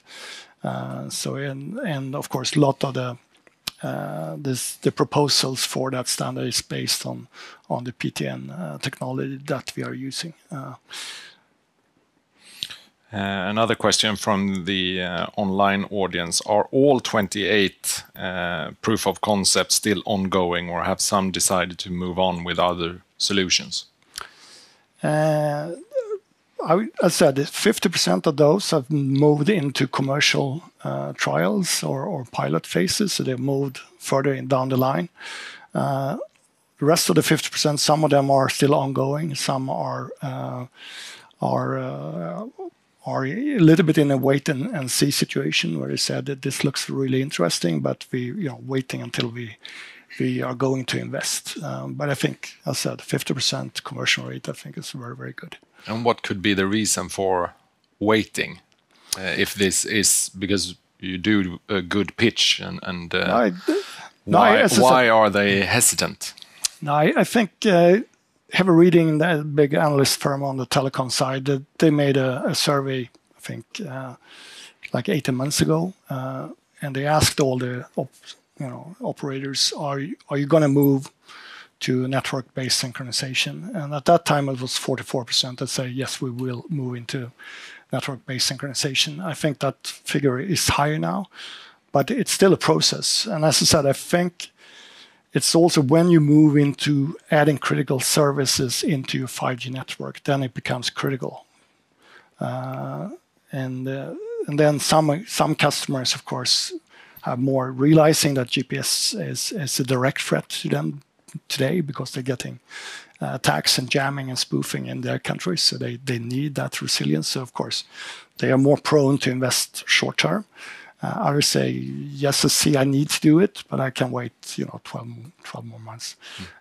So it's, but I think, as I said, I think everyone will go there and do network-based synchronization.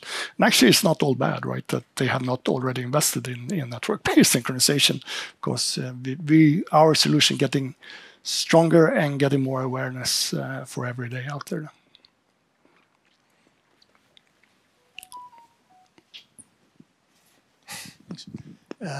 Can you comment a little bit on the relative cost base between sync and media? Is it 50-50, 40-60, just to get a flavor of? I might have to. You mean for the operational expenses? I know the media has a much higher expense rate. The good thing also, of course, we are a public company, so we need to have an admin, we end at economics, IT. Adding 20 engineers on sync doesn't mean we need to add 2-3 more people on the admin side. So it's actually good from a economics or scale perspective that we can that part that we need to have as a fixed cost as a public company, we can leverage also for more. You've grown number of employees, I think 50% over the last couple of years. So there must be quite a lot of costs associated with sync. Can you just give a flavor, 1/3 or 25% or? We haven't been communicated the exact cost on the sync side. But if you look into the numbers, you can see increase, I think, on the R&D side, between 21 to 22, you see a jump in the numbers that 22 to 23. And that was mainly the reason that we started investing in sync. So definitely we have invested quite aggressively into the R&D, and we are building out the front-end sales part. So we are investing quite significant into the to sync, of course, but it's not like we haven't communicated the exact number into the market, but you can look into the numbers and see where we have increased. But as a follow-up on that, if you look at the sort of gross margin long term and EBIT margin long term, is the potential bigger in sync than in media? I mean, you can see the gross margin is fairly the same on the sync side as the media side. So, of course, if we start to get traction and increase the revenue on sync, will help us tremendously on the EBIT side, of course, for the whole company. So today it's quite pushed down based on the investment that we are doing right now. But we can see that the license fees that we get from the sync side is larger or higher than we get from the media side. So that's something that we will, even though this is rollout phase for like 2 to 4 years, you saw the numbers on the different operator. We also have a license fee coming in and support rolling as long as they have the installation of the product in the network. Lars, you okay, sorry. But the conversion rate is what we are right now. So I mean, it's not that we will, of the 28 POCs that we have just the 50% conversion rates, they are still in the phase of moving into that. Absolutely. So you should not see that there is 50% that drop off. They are still in the phase of moving into that part, so they are moving in. And if we take that slide with the operators that has started engaging with you, and you split them into the small and medium and large, where are they?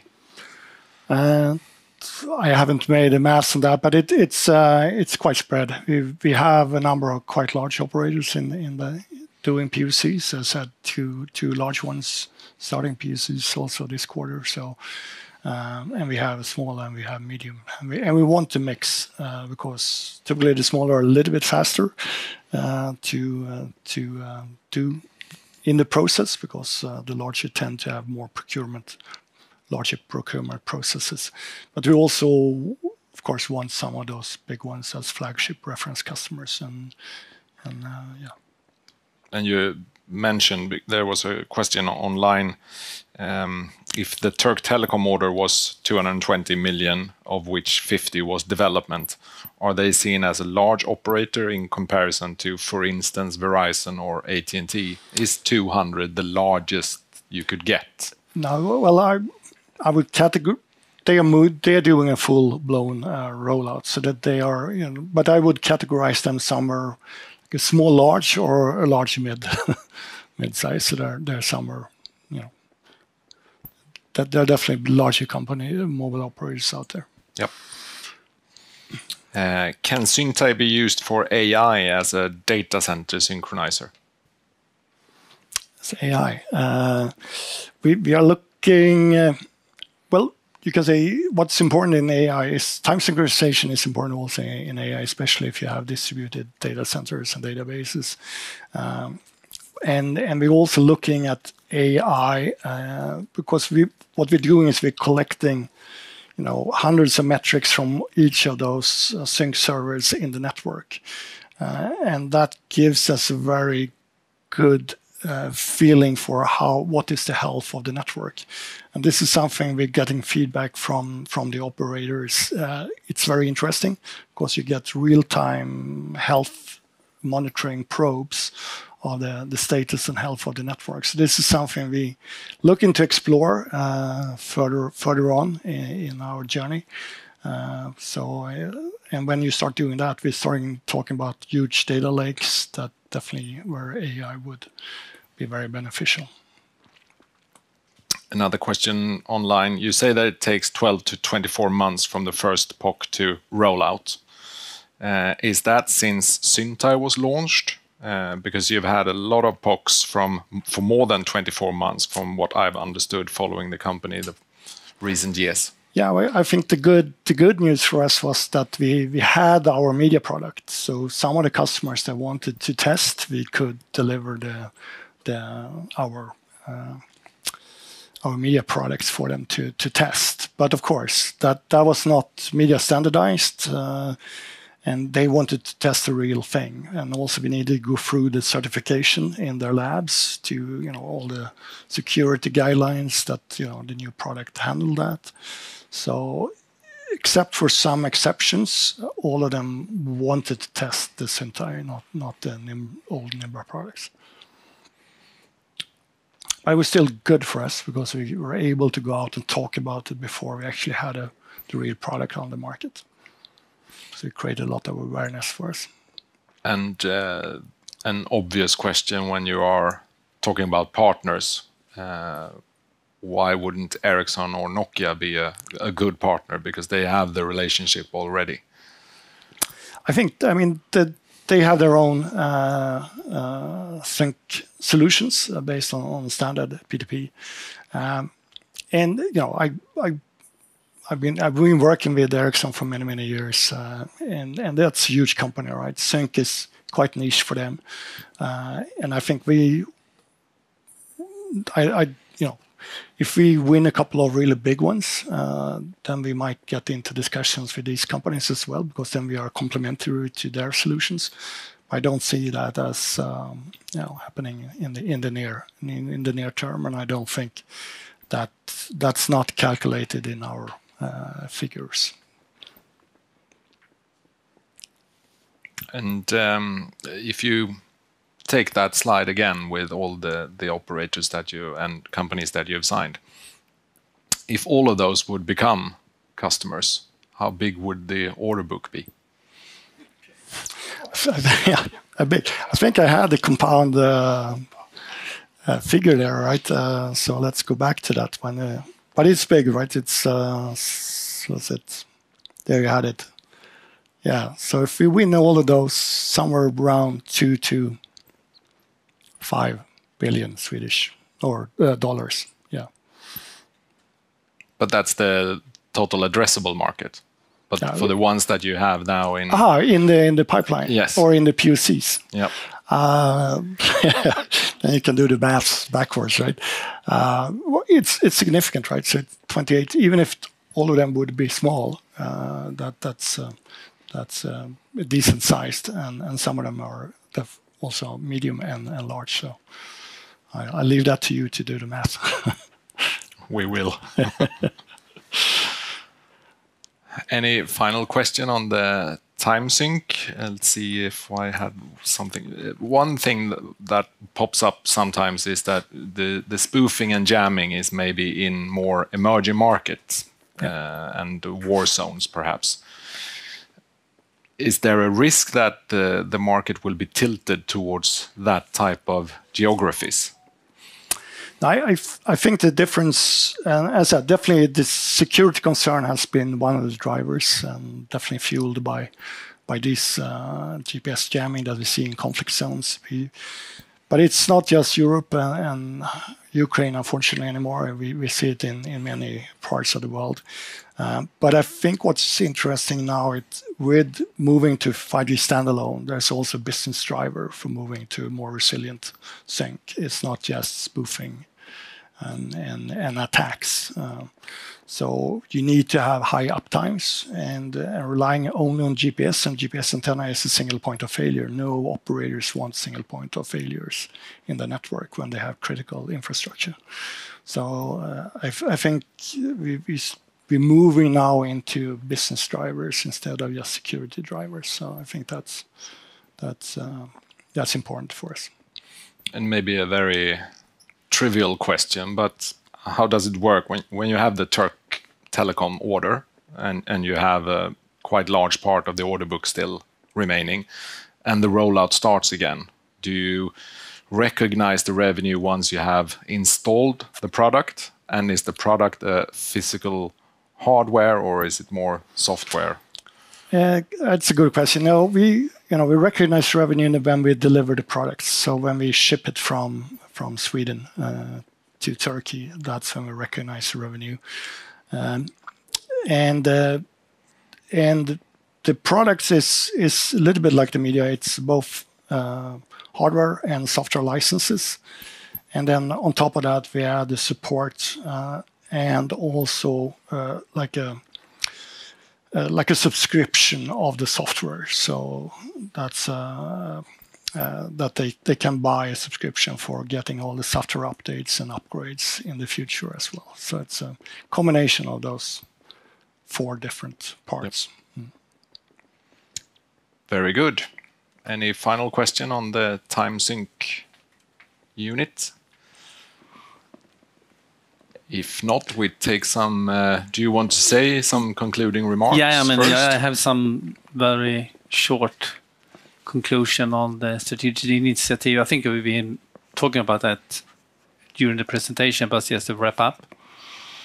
I mean, we see that we can expand the market share in managed and IP, and definitely in unmanaged, that our like core that we're working on, that Andreas were explaining. And then, of course, we have the time synchronization that are extremely interesting to get growth from. And then we have the recurring revenue. I mean, we have recurring revenue coming from the cloud and the licenses that we have, and we are moving more and more over to software. And also, as Per were explaining on the time synchronization, we have the same, but that's a larger number and higher number license fee coming in from the synchronization compared with the media. And then we see an opportunity to move into adjacent market segments, both with existing product that we have in media and in the 5G synchronization. And we see opportunities, Andreas was saying, and that also invest in new product to move into new market segments. And then we have the scalability. We can scale the business. And remember, if you look into the number, even though that we have increased the revenue quite dramatically the last 3 to 5 years, we haven't increased the back end, the R&D that much compared with the investment, even though that we have increased heavily into synchronization. So as Andreas was saying, that we can have the same ish number on R&D, even that we are investing in new product. We have done the 400 gig investment the last 1.5 years. Then we can move over to invest in new product as well to broaden the market. So that's the good thing with our business model is that we can scale it. We have the footprint, we have the sales people out in the market, we have a quite stable R&D cost, and by 70% gross margin, we can really scale the business. So that's we haven't touched into like looking into M&A, and that's a little bit further ahead before we are doing that, but that's of course an opportunity. The partnerships that Andreas were looking into, that we can use more partners to enhance our product and move into other segment, even though that we don't need to invest in new product solution. We can use partner to use the solution that they have and integrate that into our products, mainly then on the unmanaged. So I think I will stop here and see if we have more questions. I think we do. So now we take questions overall. Yep. Basically. You have a cost reduction program, 300, that we are yet to see during the second half. Can you explain a little bit why you ended up at 30 million, that was the right size to take and not more? Should I take it or? No, man, we look into the and look forward on the forecast and see what we on the FX that we saw that was taking down the revenue for us that we need to protect us for, and we saw also that saw that the market were a little bit hesitant, so that therefore we'll look into that, analyze and see what can be like reasonable to take down, and then we look in and so the 30 million was like a number that we could take in the first phase. But as we were saying that we are looking into like making sure that we have the right cost level towards what the market is developing, both on uncertainties, but also on the FX, of course.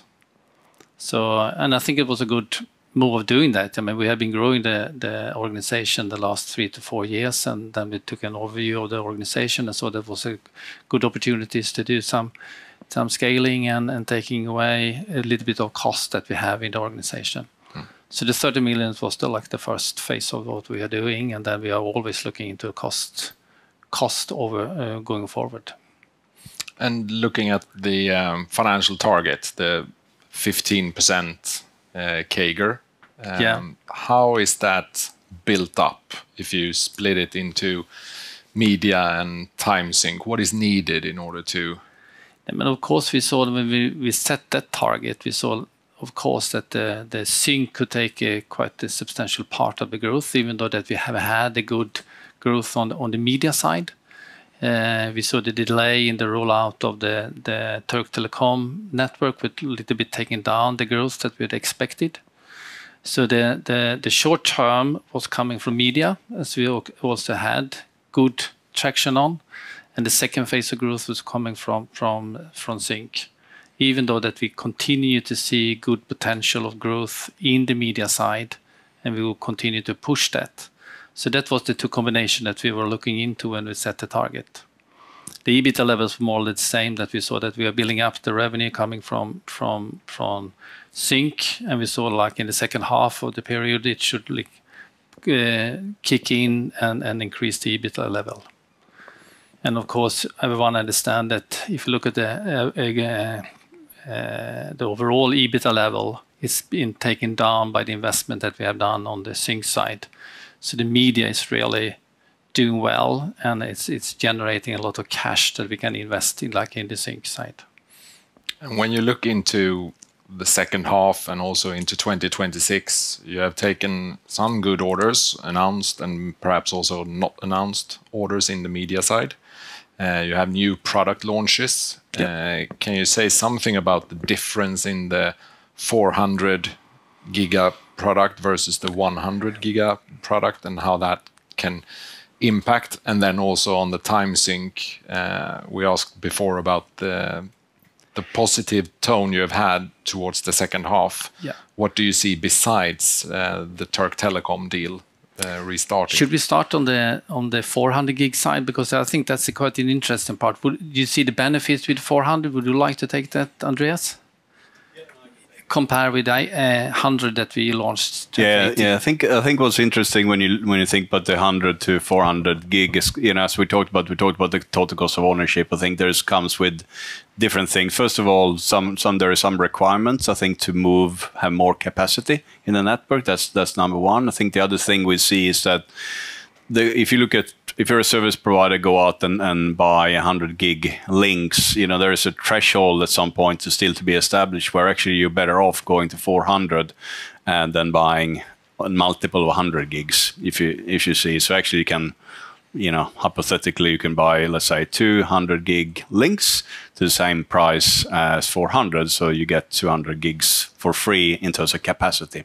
So that kind of that's kind of total cost of ownership will drive investments. That's one of them. 4K, all the user experience will also drive. So there's a multiple of drivers around increased capacity. So I think that's important to kind of think about. That's multiple of drivers for the 400 gig. I think then also for us, I think when you think about one of the part of the value proposition, we talked about having product that differentiates and cut through against our competitors. Being first, we were first with 100 gig. Now we're sort of first with 400 gig. I think certain areas have been important for us to lead in. This is one of them. So there is a level of brand awareness, market reputation, and cutting through against competitors with the 400 gig as well. So that's maybe less monetary benefit opposed to some of the other ones, which is more clearly directly addressing the total cost of ownership for our customers. So that's probably the commentary. Yeah. If you want to add, Crister, too. Yeah, I mean, the rumor at IBC, the big media fair a few weeks ago, and that maybe it varies between region, but what we hear from our customer, our service provider, is that the 400 connection costs as much as 100 today, which means that this is lowering the cost immediately for a service provider to move over to 400, because they will take down the cost dramatically. And at the same time, if they're moving over to 400 gig, the density, the number of services that you can run on the same chassis or the same card will increase dramatically with the new product at 400. So you get lower cost for transmission, and you can run a lot more services on the product, on the 400 card. And they don't need to put in a new rack. They use the same rack as they have today, which means that it is the TCU that you are talking about is really helping the big service provider move over to 400. and we will start to ship the 400 product in Q4. And on the time sync, the positive tone you have had towards the second half, partly related to restarting the rollout in Turkey, but is there something else as well? Yeah, I mean, as Per was saying, I mean, we have seen traction on the POCs coming in. We see traction, they're moving through this process to doing the rollouts. So nothing has changed since we communicated the positive signal that we saw on the market. So we see that we will start rollout, hopefully in the end of this year, beginning of next year. The first rollouts on the customer that we see is coming through this threshold to come to the rollout phase. So it's, and still it's great to see that more and more will start, as Per was saying, it's two new POC this quarter. So it's great to see that we add new POCs to new customer that would like to test our product. So it's a good traction in the market.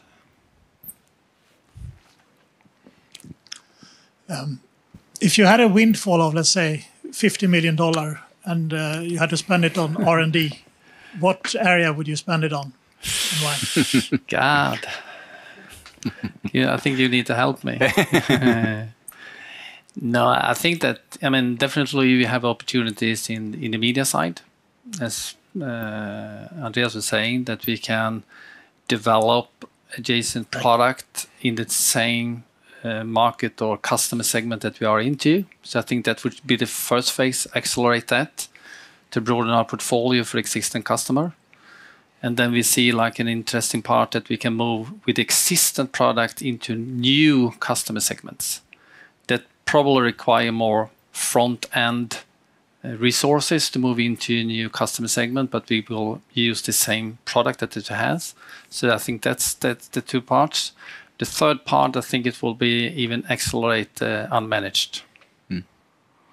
Push even harder. I mean, we have a tremendous good cloud-based product that are well established in the market, good reputation, good feedback from the customer. What we now are doing is the 400 product that we have. It is like also an unmanaged product that we are broadening that portfolio. So we should accelerate that into to more product, as bigger product portfolio within unmanaged.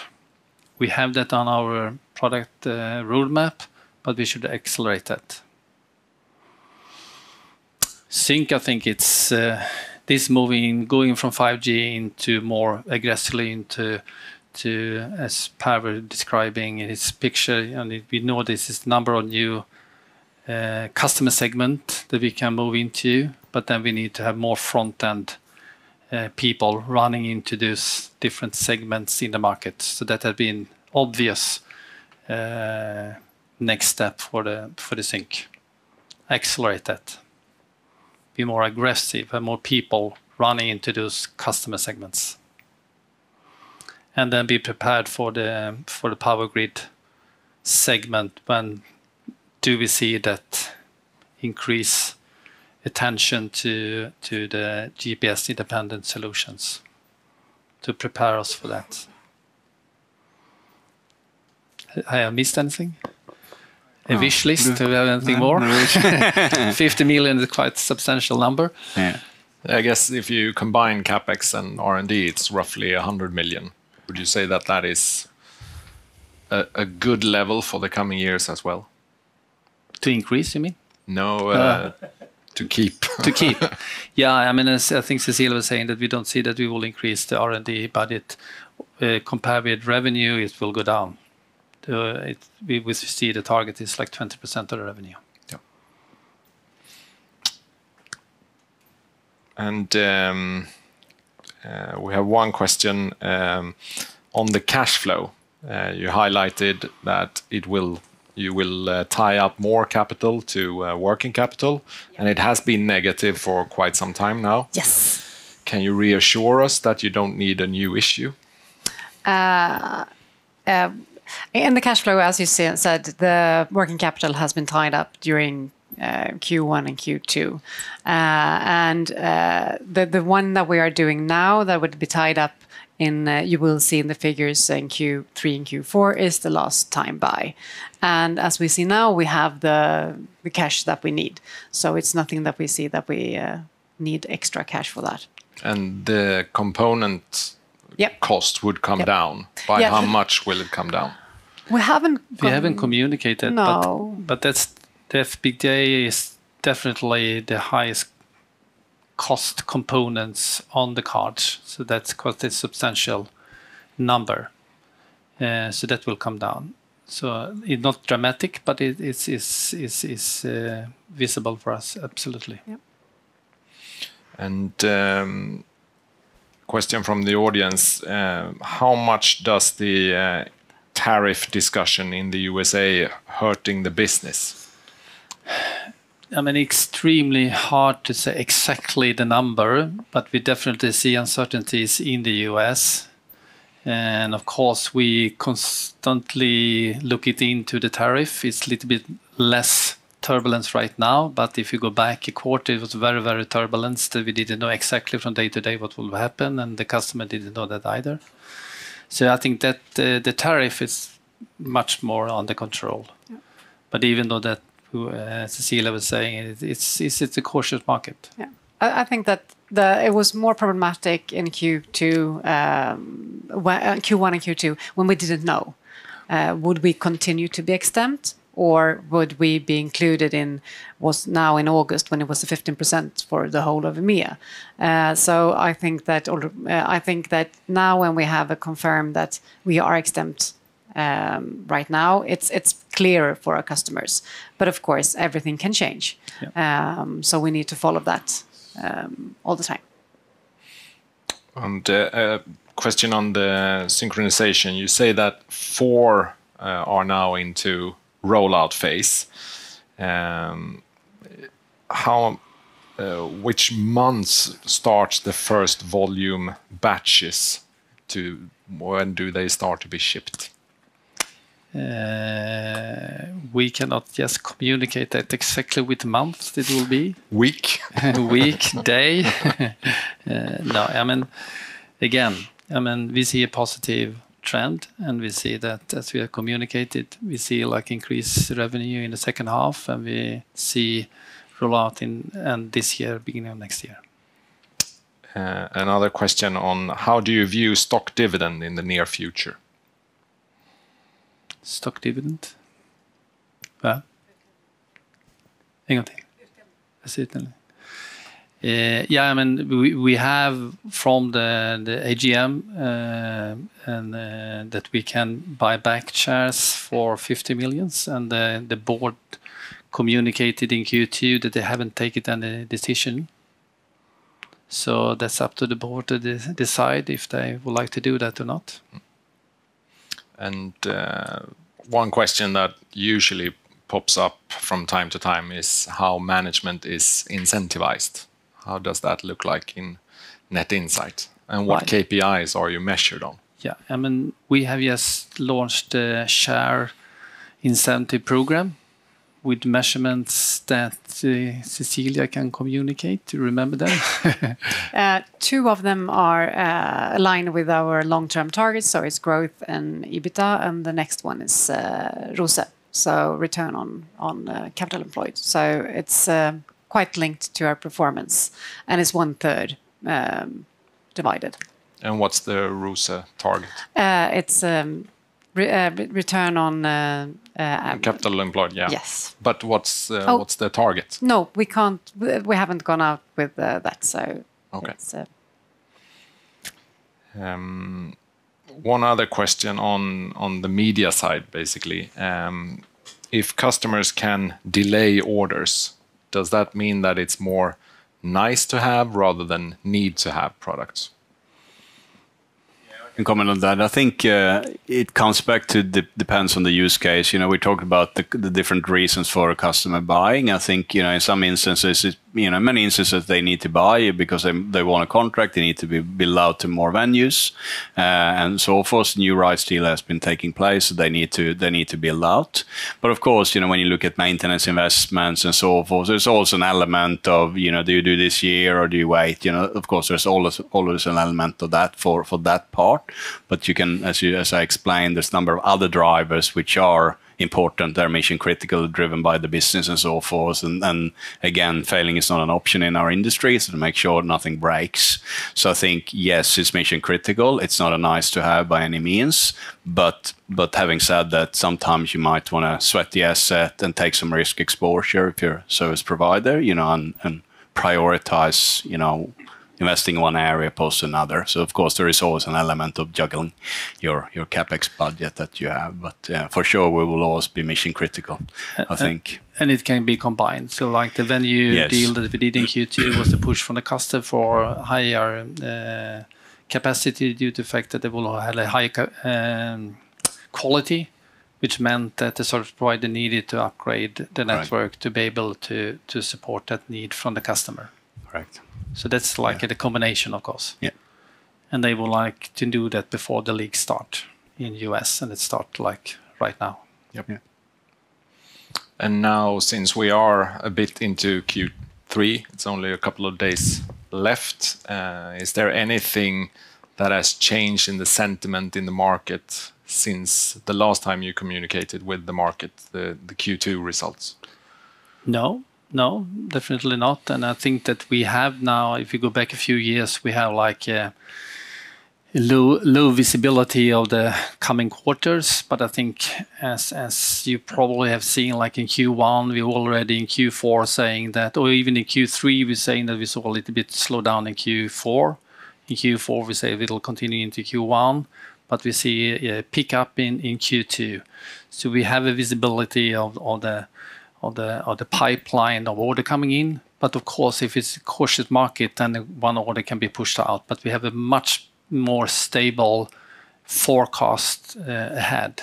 And I think that we have been showing that in the communication that we're doing to the market. So we haven't changed anything since last time we communicated in Q2.